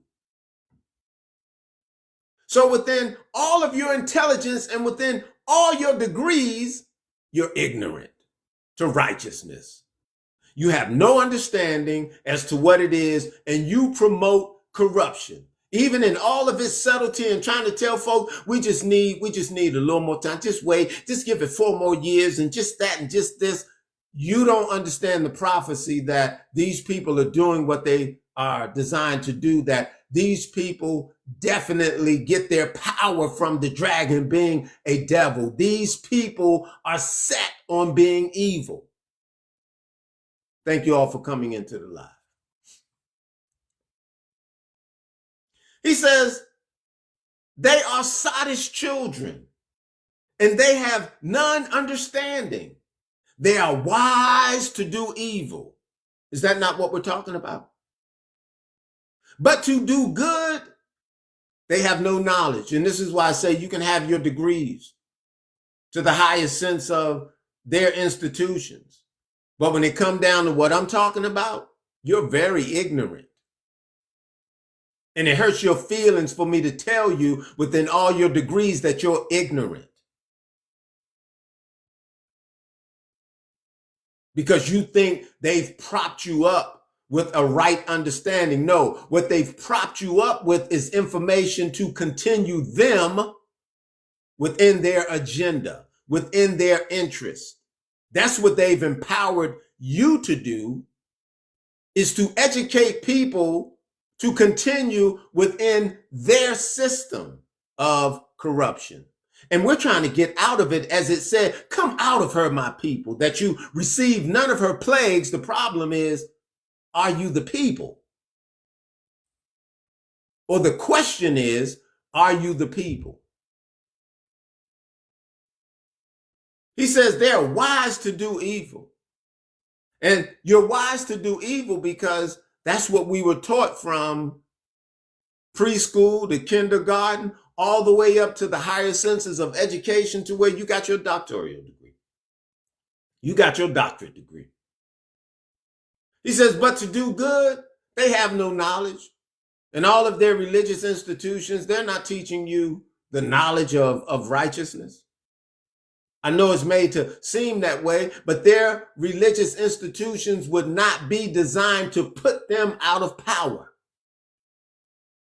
They've created them and aligned them just enough to where they can maintain control over the world through Christianity and white Jesus.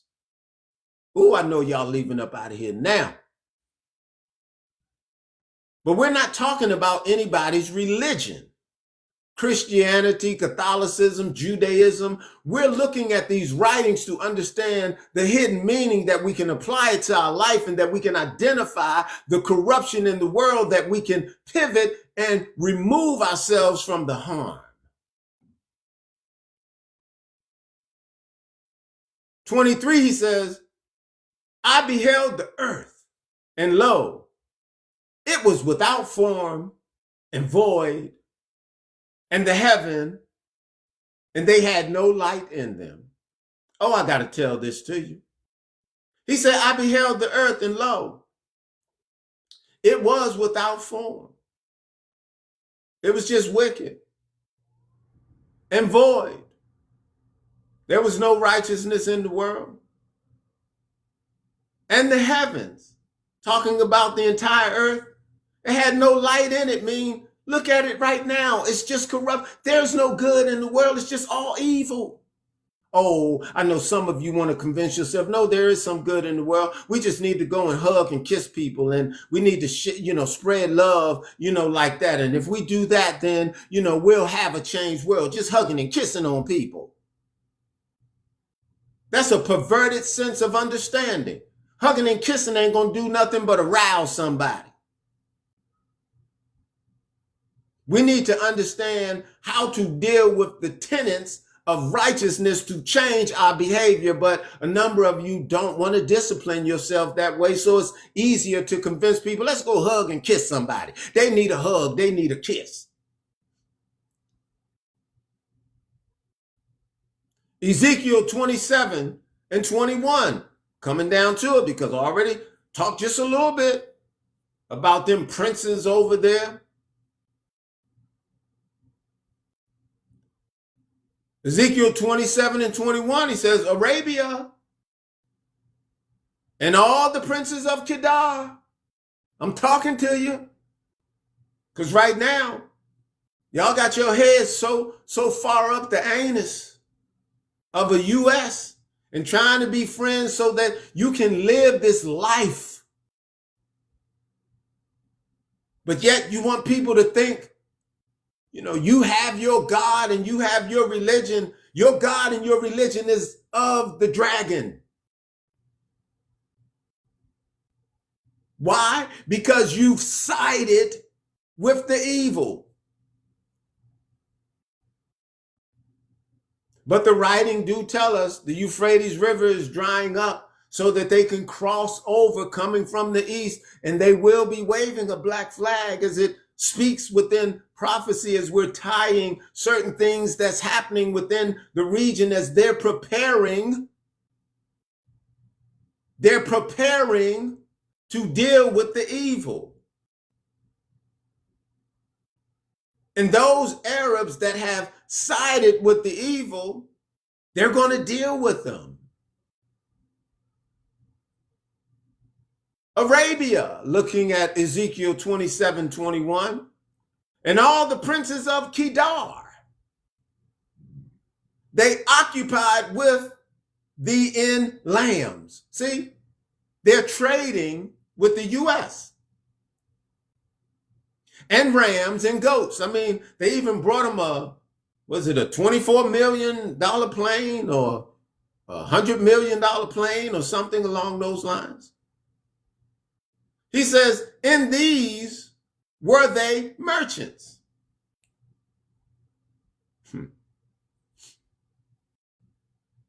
So you have the Arabs within that region. They think they can kiss ass. They think they can buy favor. And they think they can bribe these devils and still be considered righteous. No. You're collective in the evil. You're a part of the problem. And when the wave of righteousness come through, it's going to wave you right on out the way. Because you're a part of the inflicting harm. You're a part of the corruption. 2nd Ezra 15 and 14, he says, woe to the world and them that dwell therein, saying, for all of you that side with these individuals, woe. Oh, it feels good right now and you're living that life right now, but you're setting yourself up. You're setting yourself up to lose your head, lose your mind. And there's no return. You've committed. You've made the commitment to serve evil in the name of your God. And as I told you, your God is that what you serve. And if you serve wickedness, that's your God. Should you come to serve righteousness, then that will be your God. Meaning the thing you do. Y'all want God to be some name or some this or some that. We're talking about a hidden meaning or understanding that we can be functional in our life. A God is that what you do, associated to your behavior. Number 15, as he said, woe to the world and them that dwell therein. He said, for the sword and their destruction draw nigh, And one people shall stand up and fight against another. And the sword is in their hand. This is what we're witnessing right now due to the corruption. But it's going to heighten. It's going to get worse. And there shall be sedition among men and invading one another. That's what's coming. That's what's building up. And you can close your eyes and act like you don't see it, or try to say, oh, this is gloom and this is doom. And oh, you don't want to hear this because you want to hear about a peace and a Jesus coming and hugging and kissing on everybody and loving the whole world. There's nothing that support that thought process. That's all indoctrination and or lies. That's all a part of feeding your sickness and or the addiction to keep you not looking at the truth. But it's okay, because this understanding is not for everybody. But for those of you that can stomach it and can understand what's being said through a hidden meaning, that you know what needs to be done now to pivot, that these are not just words for somebody's religion, but these are words that we should be knowing how to apply to our life, that we can move, we can maneuver, we can sidestep the corruption, that we can be protected in the time that the wicked should fall. We have to keep moving. He says, for there shall be sedition among men and invading one another, and they shall not regard their kings nor princes. And this is talking about those that are over in Saudi Arabia and those other regions that have locked hands with the dragon. When they come, they're not going to honor you as a king or a prince. Just FYI. They shall not regard their king nor princes, and the course of their actions shall stand in their power, meaning people are going to be doing what they do out of anger. Just because they have the power to do it, it won't necessarily be even associated to this and or that. It's just because they're built up with anger and frustration and they're tired and they're coming. And they know what you've done. And you won't be able to lie, because the accusation and or the receipts are mounting up. In fact, you're marked. Number 17, it says, and a man shall desire to go into a city and shall not be able. And that's because there's going to be a time of true. I mean, you all think we see it right now. I'm just telling you, with them in position, it only gets worse. If you can look from a sliding scale from one point to another, you can see it's only getting worse. And this is where the war comes before peace. But they're not going to be the advocates of that peace.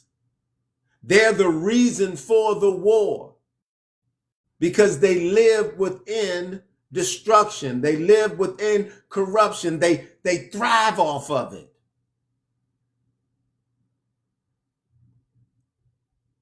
He says, for because of their pride, these cities shall be troubled. And this is what we're dealing with, their pride, because they won't relinquish power to righteousness. They're like, nah, before I be a servant in heaven, I'm a rule in hell. That's their thought process. The houses shall be destroyed, and men shall be afraid. And these are things that are happening.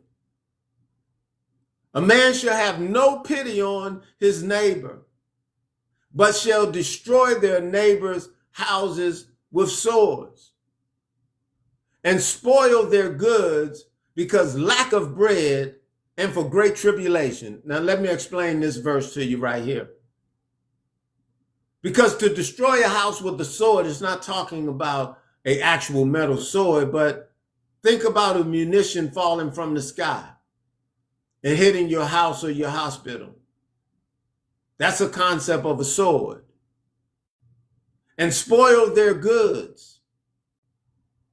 Right? And then it says, because of lack of bread, because when it spoils our good, then you can't get the necessity of the food and or the basic things that you need.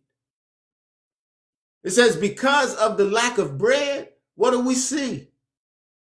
Great tribulation.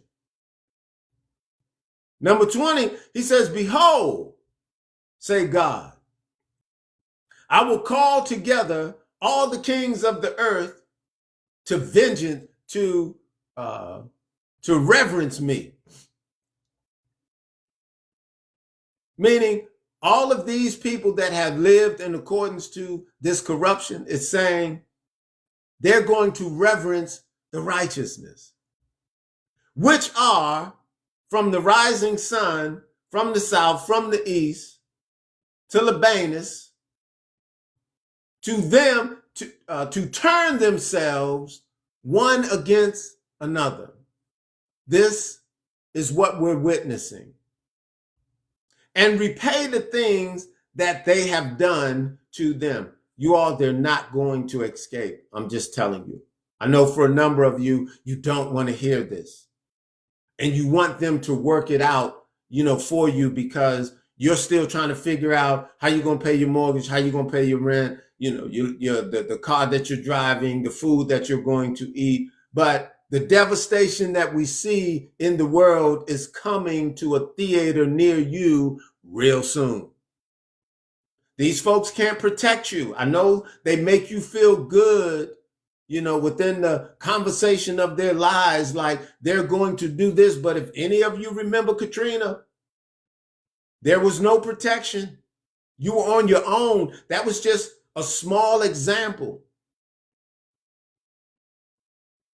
But as it comes in biblical proportion, they're not going to be available to help you. And I know you may think, oh, well, you got your rifle and you got your arms and all this, but all we're pointing out is what's coming, that we can be prepared to pivot, not to be in the same mindset, because if you're not changing your mindset and these things are happening in the course of something happening, you will have then sided, or you're still living your life according to their standards in evil. So all you do is receive the reward of wicked while you're on the run, trying to survive. You then become another culprit, to where you'll go and take over another man's house or take his food or do this or do that because you have no righteousness in you. Let me go. Number 21, he says, like as they do yet this day unto my chosen, meaning they have no sympathy for righteous activity. He says, so will I do also, and recompense in their bosom, thus saith the Lord God. Meaning it's already written what's going to happen to them. And unfortunately, a number of you don't want to hear what's going to happen to them because you want to believe make America great again or God bless America. Well, God has already determined what's going to happen to America and all of their allies,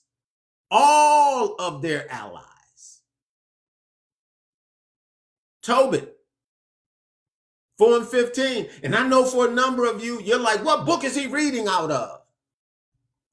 This is the book that all of you had for several years that you're reading in all of your religious institutions, but they never take you to these points, and they'll never explain to you the degree of the prophecy to where you'll identify who the evil is in real time, being a man with a face and or an institution and or government.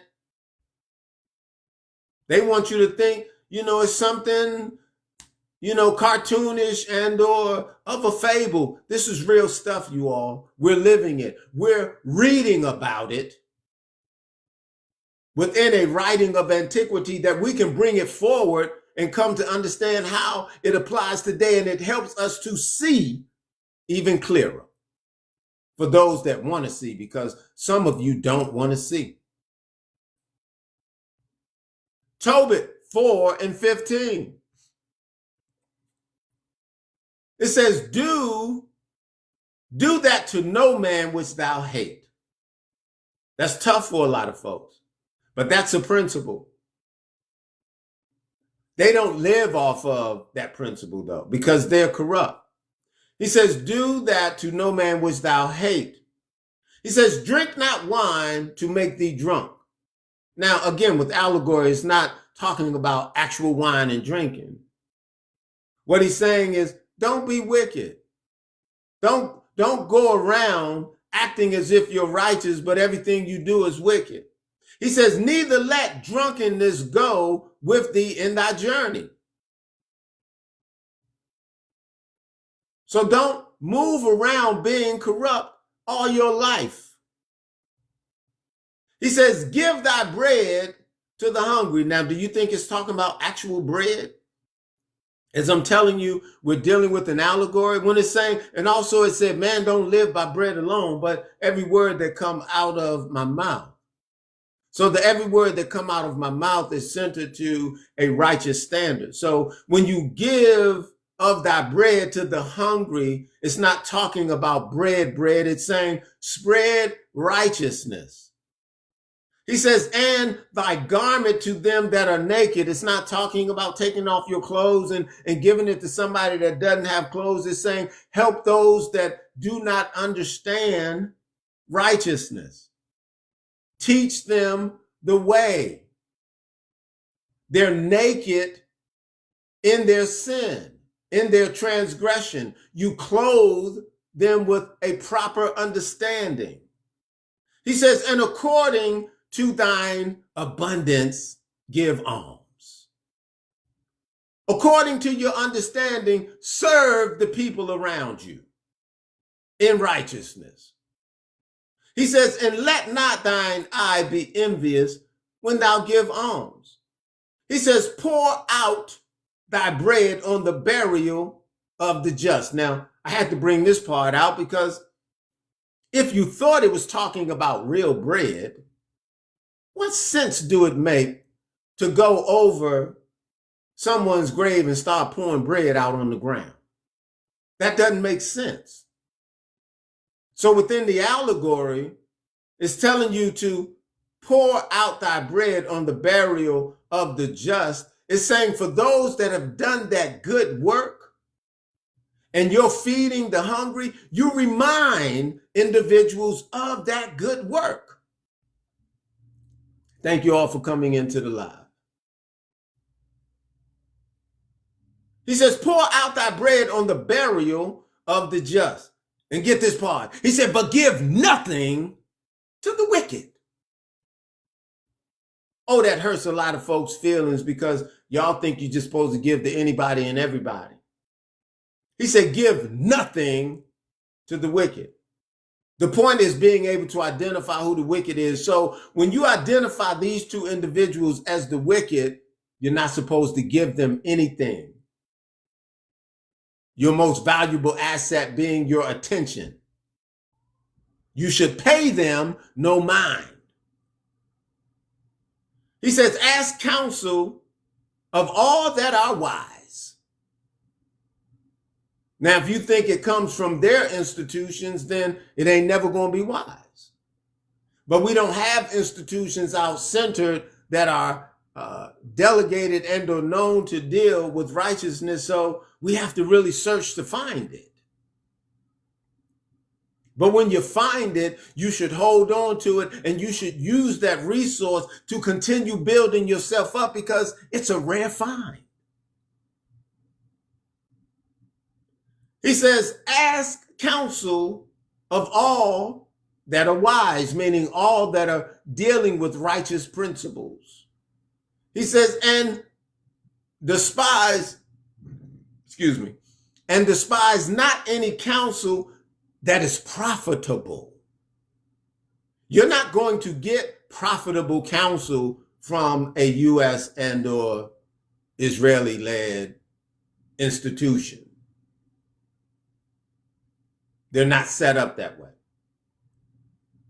Only thing you get from them is information that helps you understand how to keep them fat. 2nd Ezra 16 and 14. He says, Hear, O ye my beloved, saith the Lord, behold, the days of trouble are at hand, but I will deliver you from the same. I'm going to try to move a little faster so that we can get through, this right here. But I'm hoping you all are following along. You understand where I'm at. And this is edifying to a number of you as we're sidestepping religion, Christianity, Catholicism, Judaism, and we're looking at the intent of these words based on the hidden meaning that we'll know how to apply it in our life. Furthermore, identifying who is the wicked and what it means to be righteous, distinguishing the difference between these two systems of understanding.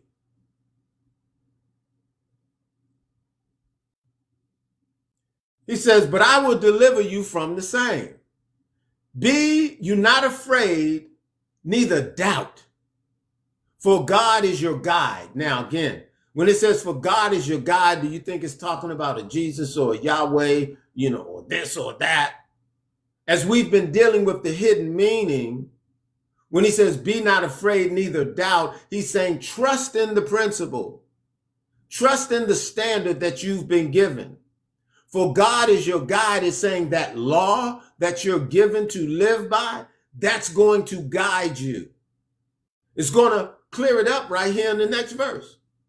He says, and the guide of them who keep my commandments and precepts.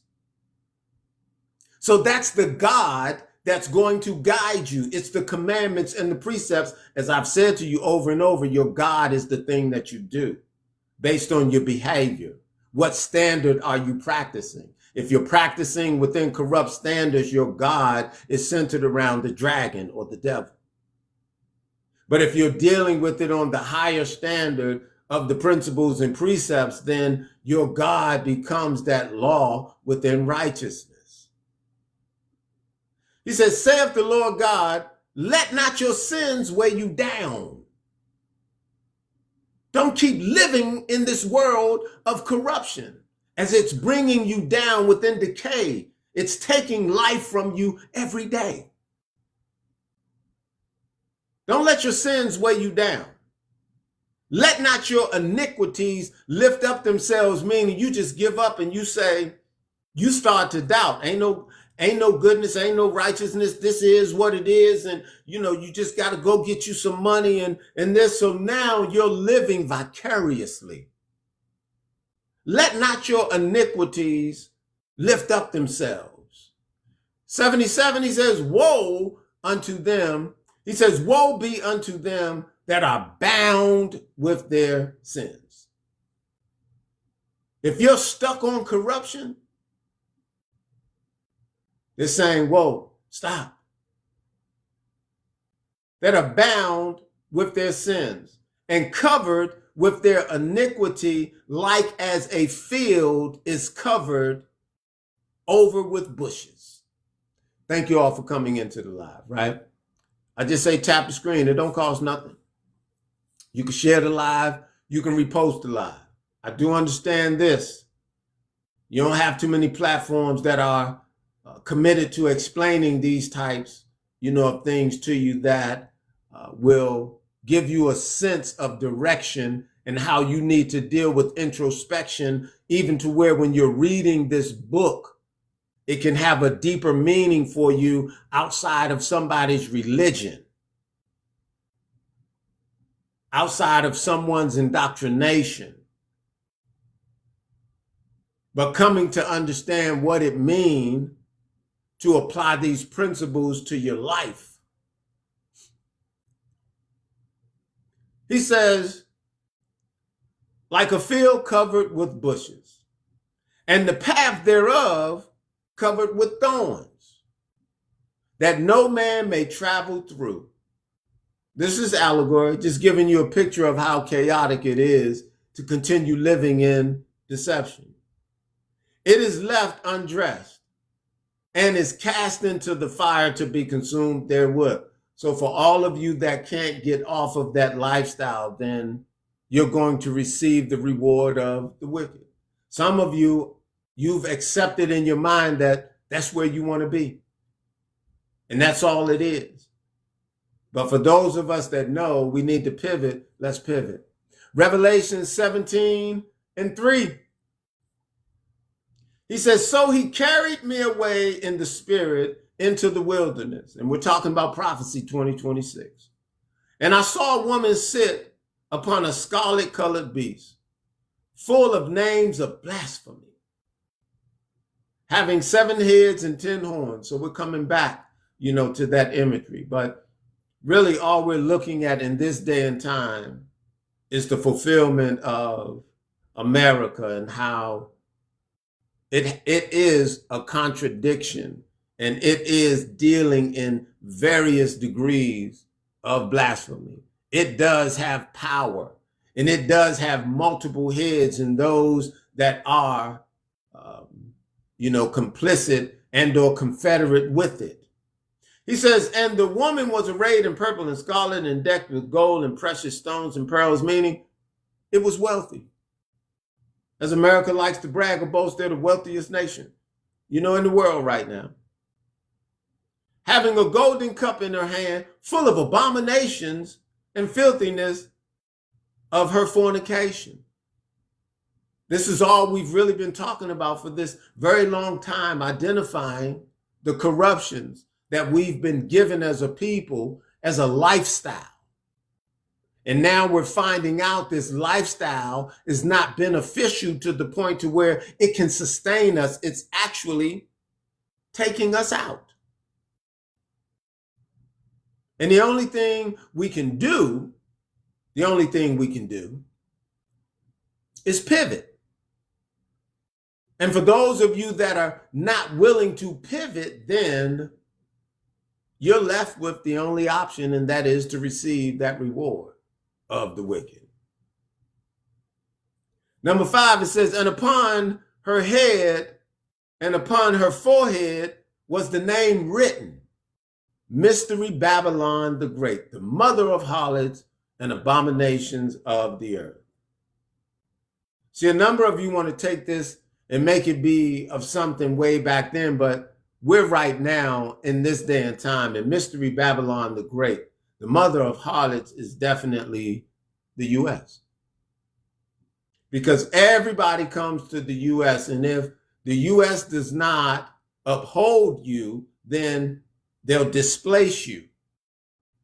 This is the mother of harlots because they have not a righteous bone within their infrastructure.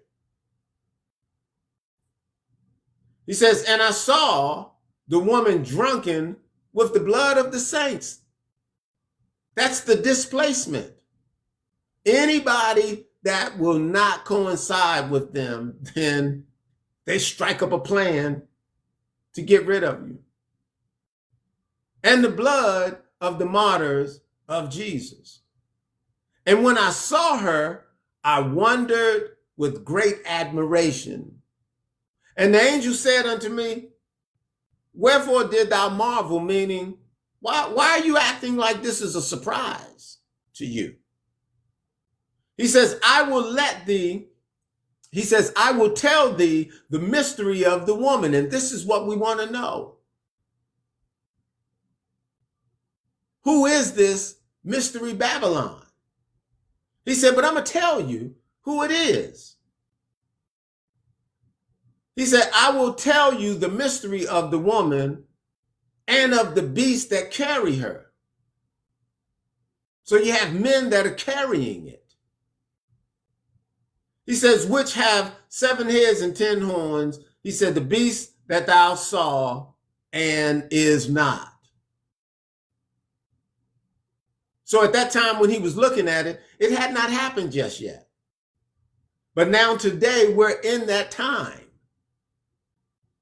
He says, and shall ascend out of the bottomless pit. Now, Again, you all, when it says out of the bottomless pit, I mean, you're really looking for some ground to open and some fire to shoot up out of the ground because, like I said, they've given us our monsters, our aliens, and our gods. So when we're reading certain things, our mind draws to, different conclusions that are not there.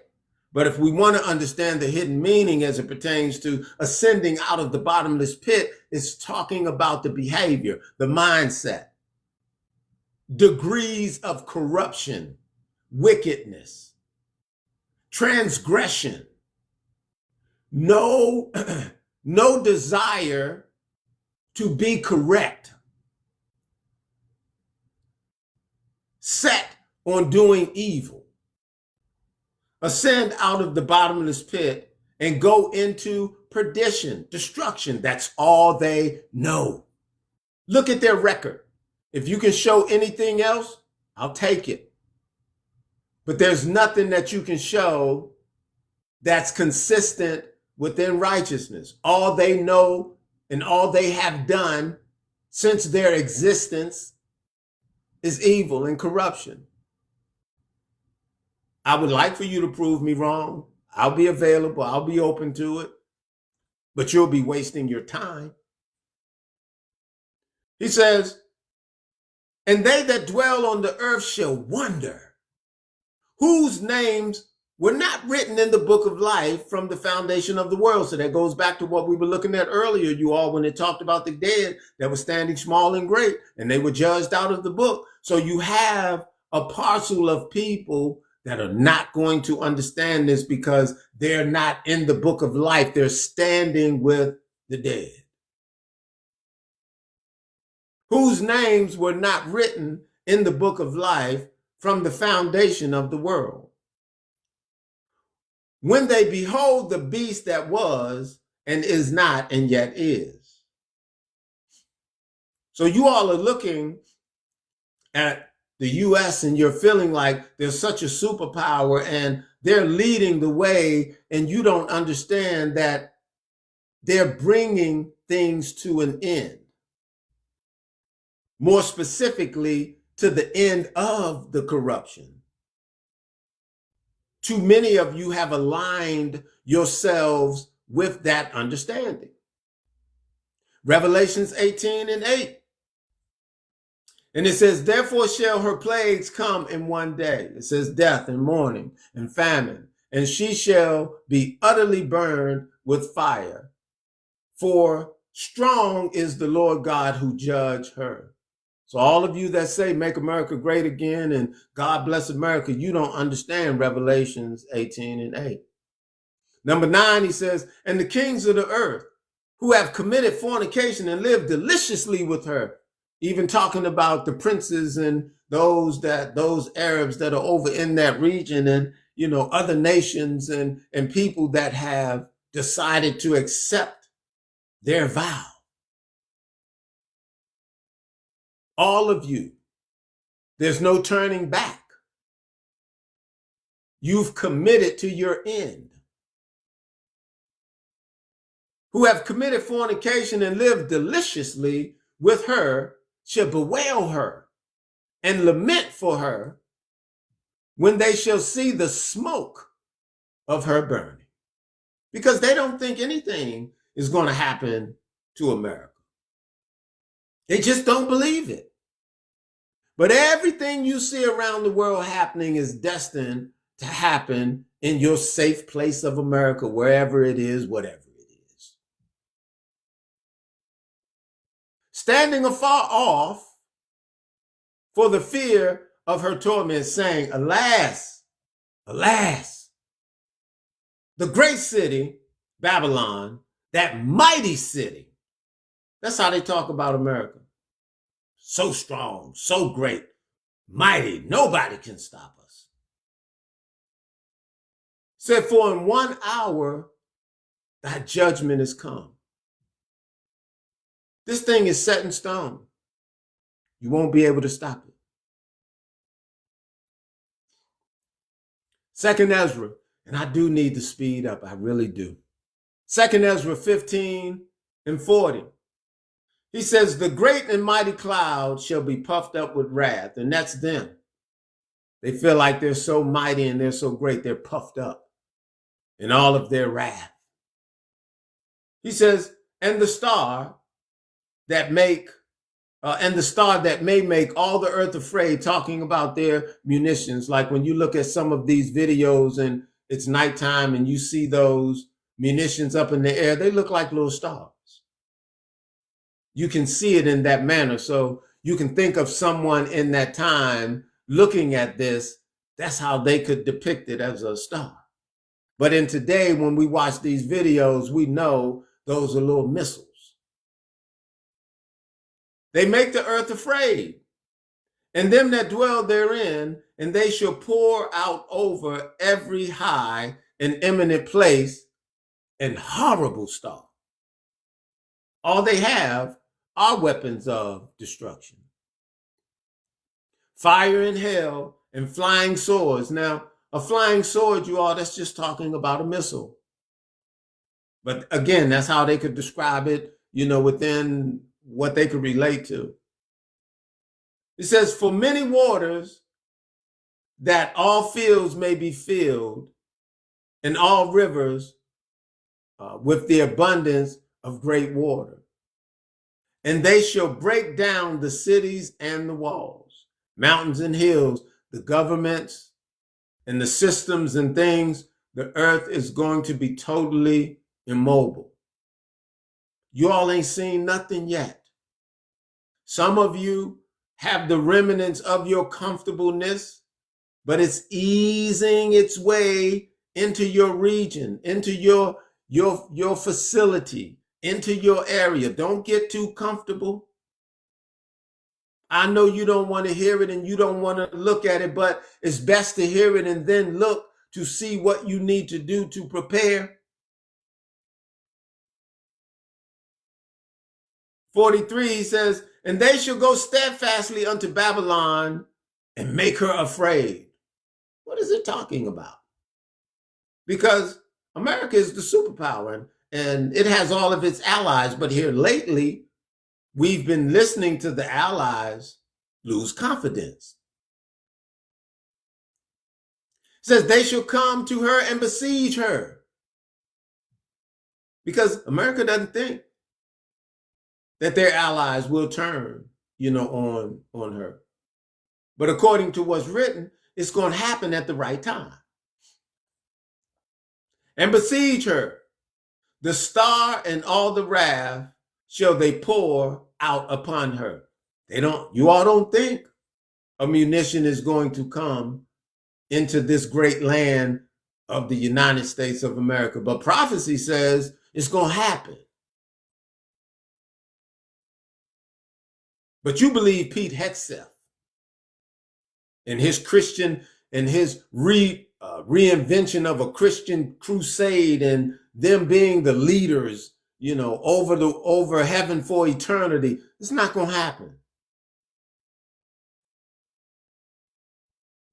Then shall the dust and smoke go up unto heaven, and they that be about her shall bewail her. And they that remain under her shall do no service unto them that have put her in fear. He says, and thou, Asia, because before the Middle East, that was also considered, parts of Asia. And thou, Asia, that are partakers of the hope of Babylon, because you have many countries over in that side that you've aligned yourself with this corruption.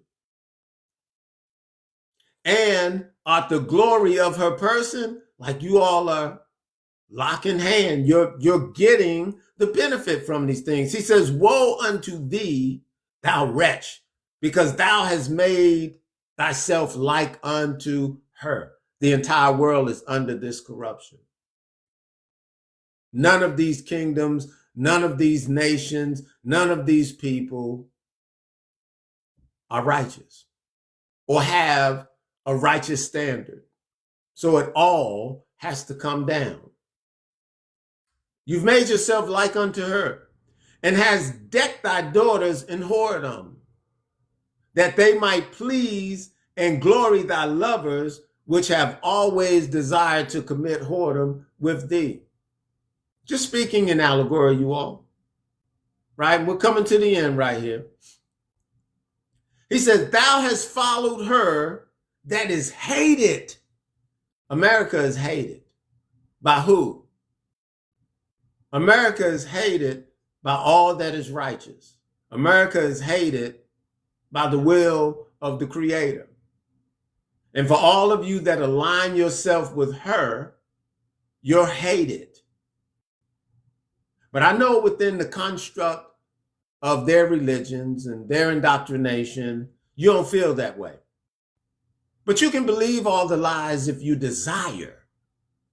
It's not going to save you. It's not going to stop what's coming. These words right here, what I'm sharing with you today, take heed to the warning. Thou hast followed her that is hated in all her works and inventions. Do you not realize everything that they've created is centered around destruction? Do you not realize the earth is in a quick decline because of their rule? Do you not realize the air is polluted, the water is polluted, the food is polluted, the medicine is not positioned to heal? Do you not realize there's nothing that they can provide you to sustain life? Within all of their inventions, it takes life.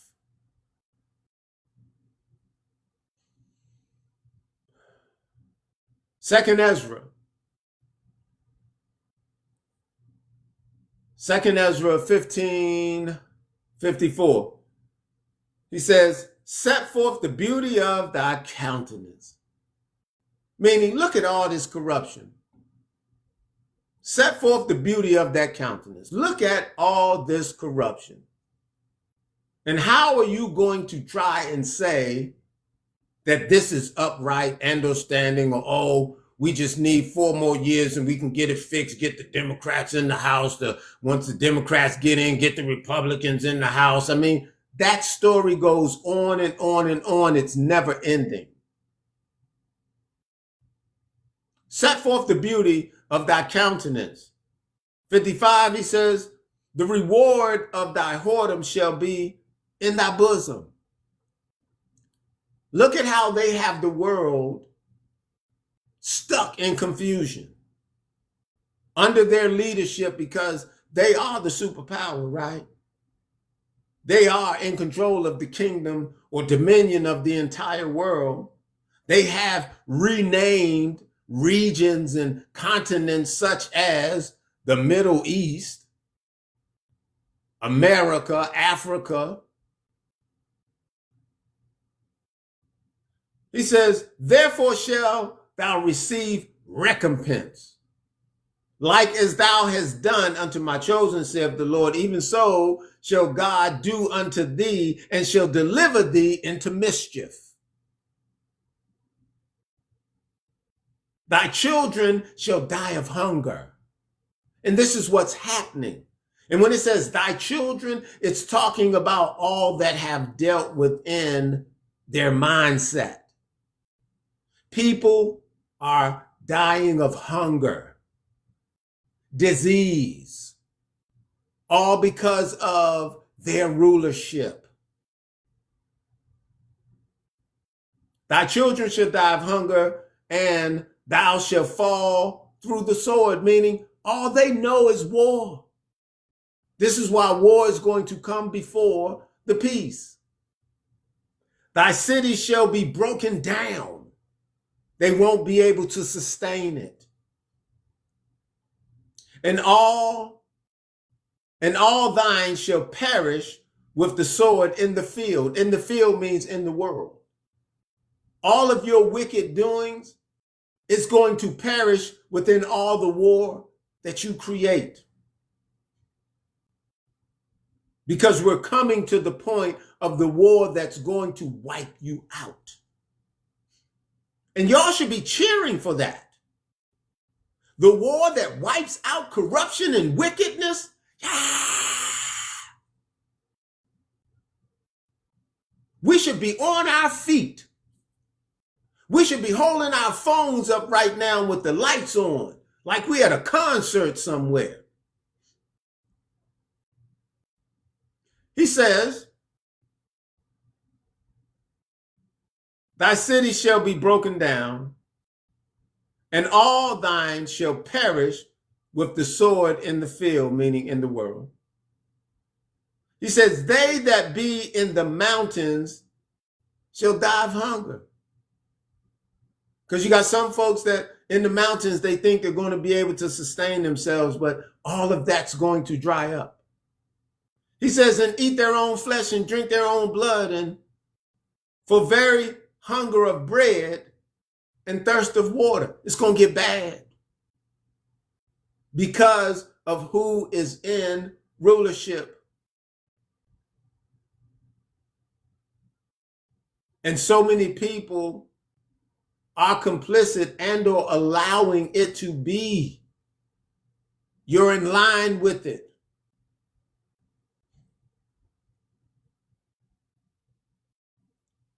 '59, it says, thou as unhappy shall come through the sea and receive plagues again. So again, when it says come through the sea, it's talking about people. People are going to receive the plagues again. Because through them, there is no righteousness. There is no relief. He says, and in the passage, they shall rush on the idle city and shall destroy some portion of thy land and consume part of thy glory and shall return to Babylon that was destroyed. And thou shalt be cast down by them as stubble. For all of you that trust in this, you're going to be cast down. Oh, I'm not, a one that is saying I have the power and or might to do it. I'm just conveying the message for those who didn't know, that they can understand, to hear these things, to realize how they need to make the adjustment. Faith come by hearing, and hearing by the word of God. This is the word of God telling you what's going to happen. The faith that you need to have is understanding it's going to happen. He says, and thou shalt be cast down as by them as stubble, and they shall be unto thee as fire, and shall consume thee and thy cities. None of these things centered around corruption or what they've created and or built. It's not going to be a part of the new world. So for a number of you, you might as well go ahead and cry your river right now.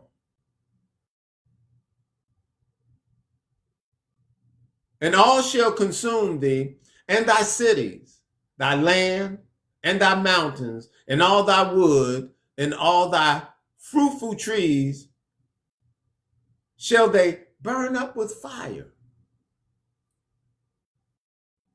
Thy children shall they carry away captive. And look, what thou hast, they shall spoil it. In other words, for everything that has been centered around the corruption is going to be destroyed. And mar the beauty of thy face. Because you got to remember, it started out saying, show the countenance of thy beauty. So when you look around and you say, oh, America's so great. Look, we got cell phones, we got cars, we got these brick houses and all this is like, whoa, this is a great place to be and this, that, and the other. All of it is coming down. This corruption is going to be marred. Now for the last few verses, I'm going to end in Proverbs. From Proverbs 24:13 all the way down to 23. And that's all I'm going to have for you today. So I appreciate you all that have come into the live. And once again, if you've been tracking with me, if you understand where I'm going and what we've been talking about, once again, just put a 1 in the chat to let me know.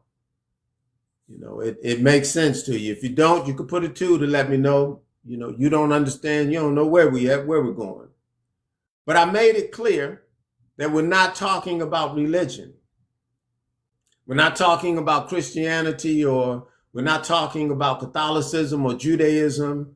We're looking at the hidden meaning within these writings, the allegory, the parable. We're focused on prophecy so that we can see the behaviors that are associated with the wicked and the behavior that's associated with the righteous, that we can decide which side of the track we want to be on. That we can look and understand that as the wicked is coming to their end, we don't want no part of that. So we have to change our mindset first.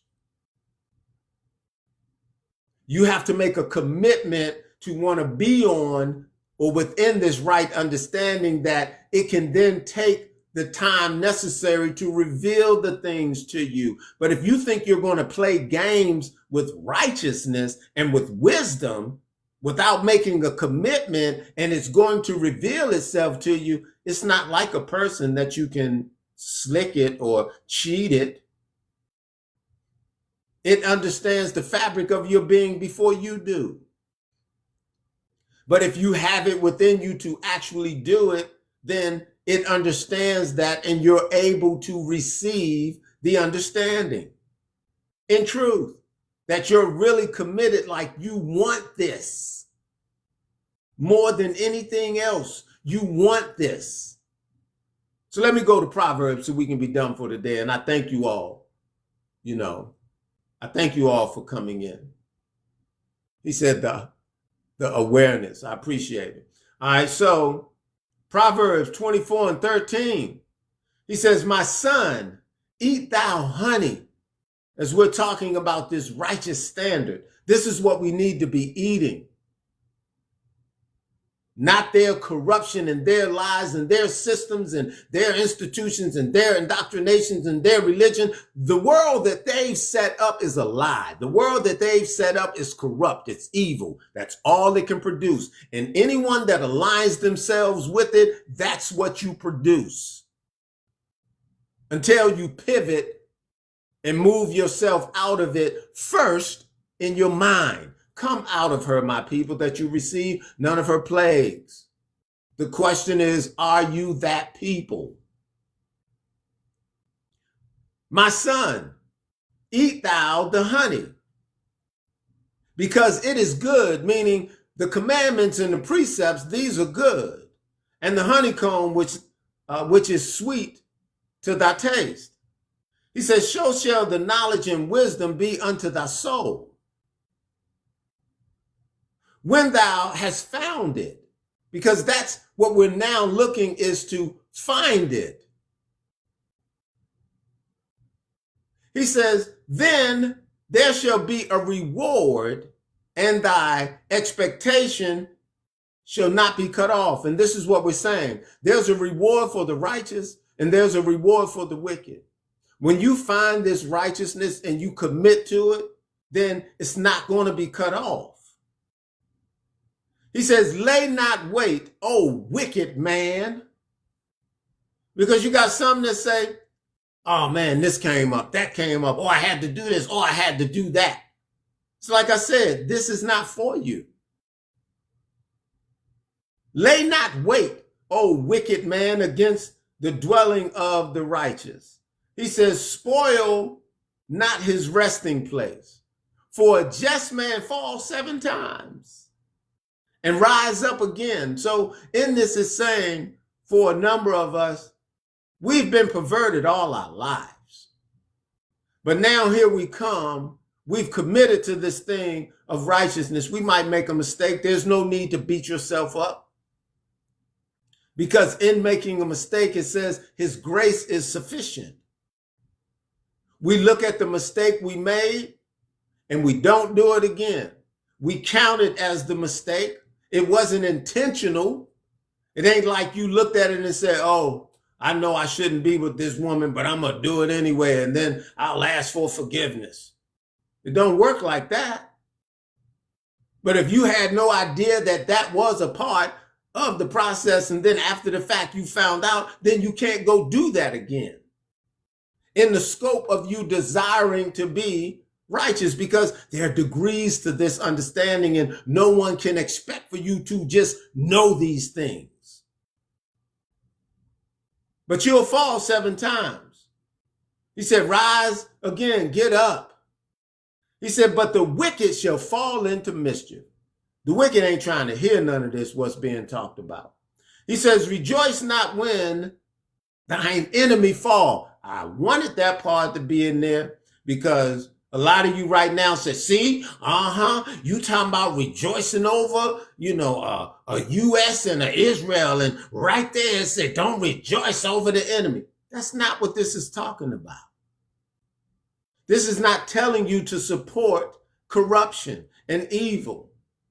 This rejoice of the enemy is talking about your brother in righteousness that you're mad with. And you see something happen to him and you're like, ha, ha, ha, ha, good for him. For those that are striving within this righteousness with you, if you have some conflict with them, don't rejoice when you see them slip or fall. That's the type of enemy that this is talking about, not the enemy that's rooted within evil and corruption. It ain't talking about the evil that we get from a U.S. and or is not real within their system and or body of politics. No, we pray for that downfall. We need that to come to an end. He says, for the wicked shall fall into mischief. Rejoice not when thine enemy fall, and let not thine heart be glad when he stumble. Lest the Lord see it and is displeased, and it displease him, and he turn away his wrath from him. He says, fret not thyself because of evil men. Don't worry about a U.S. and Trump and Netanyahu and Israel. Fret not because of these evil men. We know that these are evil men. He says, neither be envious of the wicked, because it looked like they got everything going on and this world is thriving and bustling. And if you get with them, then you can be like a LeBron James or Oprah Winfrey. Well, don't be envious of the corruption. Move on. There's something even better and or more for you. And I don't associate poverty with spirituality either. He says, for there shall be no reward for the evil man. No reward for the evil man means when you receive the reward of the wicked, you perish. You don't have, that existence in a world of righteousness to benefit from the honey or from all that is good within that standing. There should be no reward for the evil man. Like what we're seeing them introduce and or what we're seeing them bring about within this world, it's not going to last. There's no reward for them within righteousness and or eternity or immortality as we're transitioning from terrestrial flesh to celestial flesh. And some of you may say, what in the world is he talking about? Well, I've talked about that previously. Not going to go into it right now. Don't have time. We're trying to close out. There's no reward for the evil man. I got 3 more verses after this and we're done, y'all. There's no reward for the evil man. And I thank all of you that have come out to enjoy this time with me today. He said, the candle of the wicked shall be put out. So for all of you that's chanting, make America great again, God bless America, and Netanyahu, I don't know what they say over in that place or that part of the region. But for all of you that think they're going to be successful, it says their light is going to be put out. He says, my son, fear thou the Lord and King, meaning fear righteousness and the standard of law within the commandments and precepts. Be afraid of that before you be afraid of them and their corruption. He says, and meddle not with them that are given to change, because they're going to meet the end within the change to righteousness. He says, for their calamity shall rise suddenly, because right now they feel as if they're unstoppable. And who know the ruin of them both? Who know the ruin of them both? In the last verse, and we'll be done for today. Who know the ruin of them both? These things also being to the wise, meaning when you understand these things, you know what it means to realign yourself so that you're not impacted by their evil. These things also belong to the wise. It is not good to have respect of person in judgment. That's the line I'm going to close with, as I explained.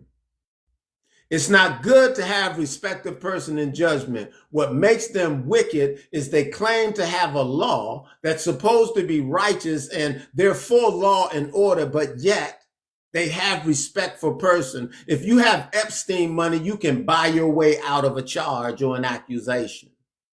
But in the world of the righteous, there's no respect for a person.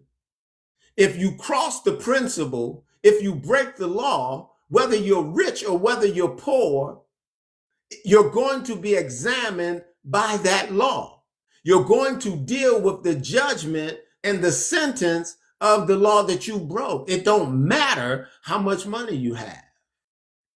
So in the world pertaining to the righteous, when the standard is set within law, there will be no respect of persons. We won't have an Epstein file. Those things won't exist because we'll be dealing with it within the pure sense of how things should be handled to not have corruption in the world. And with that, I'm going to close out. And I say thank you all once again for sharing this time with me on this Saturday morning to hear this discussion as we continue to talk about Prophecy 2026. As we continue to look at how the governments of this world today and the people within this world today, that these are the evil the writings talk about. They are. And how we have to deal with introspection, each and every one of us. And we have to be persuaded in our own mind with respect to what we need to do to turn away from the corruption. Some of us have not yet identified what corruption is. And that's the point of knowing the principle. That's the point of knowing the law, the standard, the commandment, the precept. Committing to it, because if you don't commit to it, then it's not going to reveal itself to you. It stays hidden from the wicked. But the just man can fall and get up. You just need to make the commitment. Make the commitment. I appreciate you all. And until the next time, Most High willing, right? We can come back. And I'm going to deal next week with Armageddon. The place. That battle. And how the Arabs have a very key part to play in that battle. And how the river Euphrates is dried up and how they're going to cross over that river. But these are all things that we have the signs before us. But they don't talk about it in your religious institutions. So for a number of you, it just sounds like fables, but this stuff is happening in real time. All right. So we're going to put this up on, the website, also. I'll have a link in my bio. Right now, there's a link to another channel in my bio. But as soon as I get off here, I'm going to put the link up to the YouTube channel. And you'll see it right under where it says Saturday at 11 o'clock. You'll see that link, right there. If you click it now, it's going to take you to another page centered around other discussions that I have around worldviews and things that we talk about. But after this discussion, I'll put that link to the YouTube channel. You click that link, you can go and watch all of the Prophecy 2026 videos centered around, this series. All right. So you all be safe. Enjoy the rest of the Sabbath. Good morning, good evening, good night, like wherever you are, shalom. You all be safe. Thank you.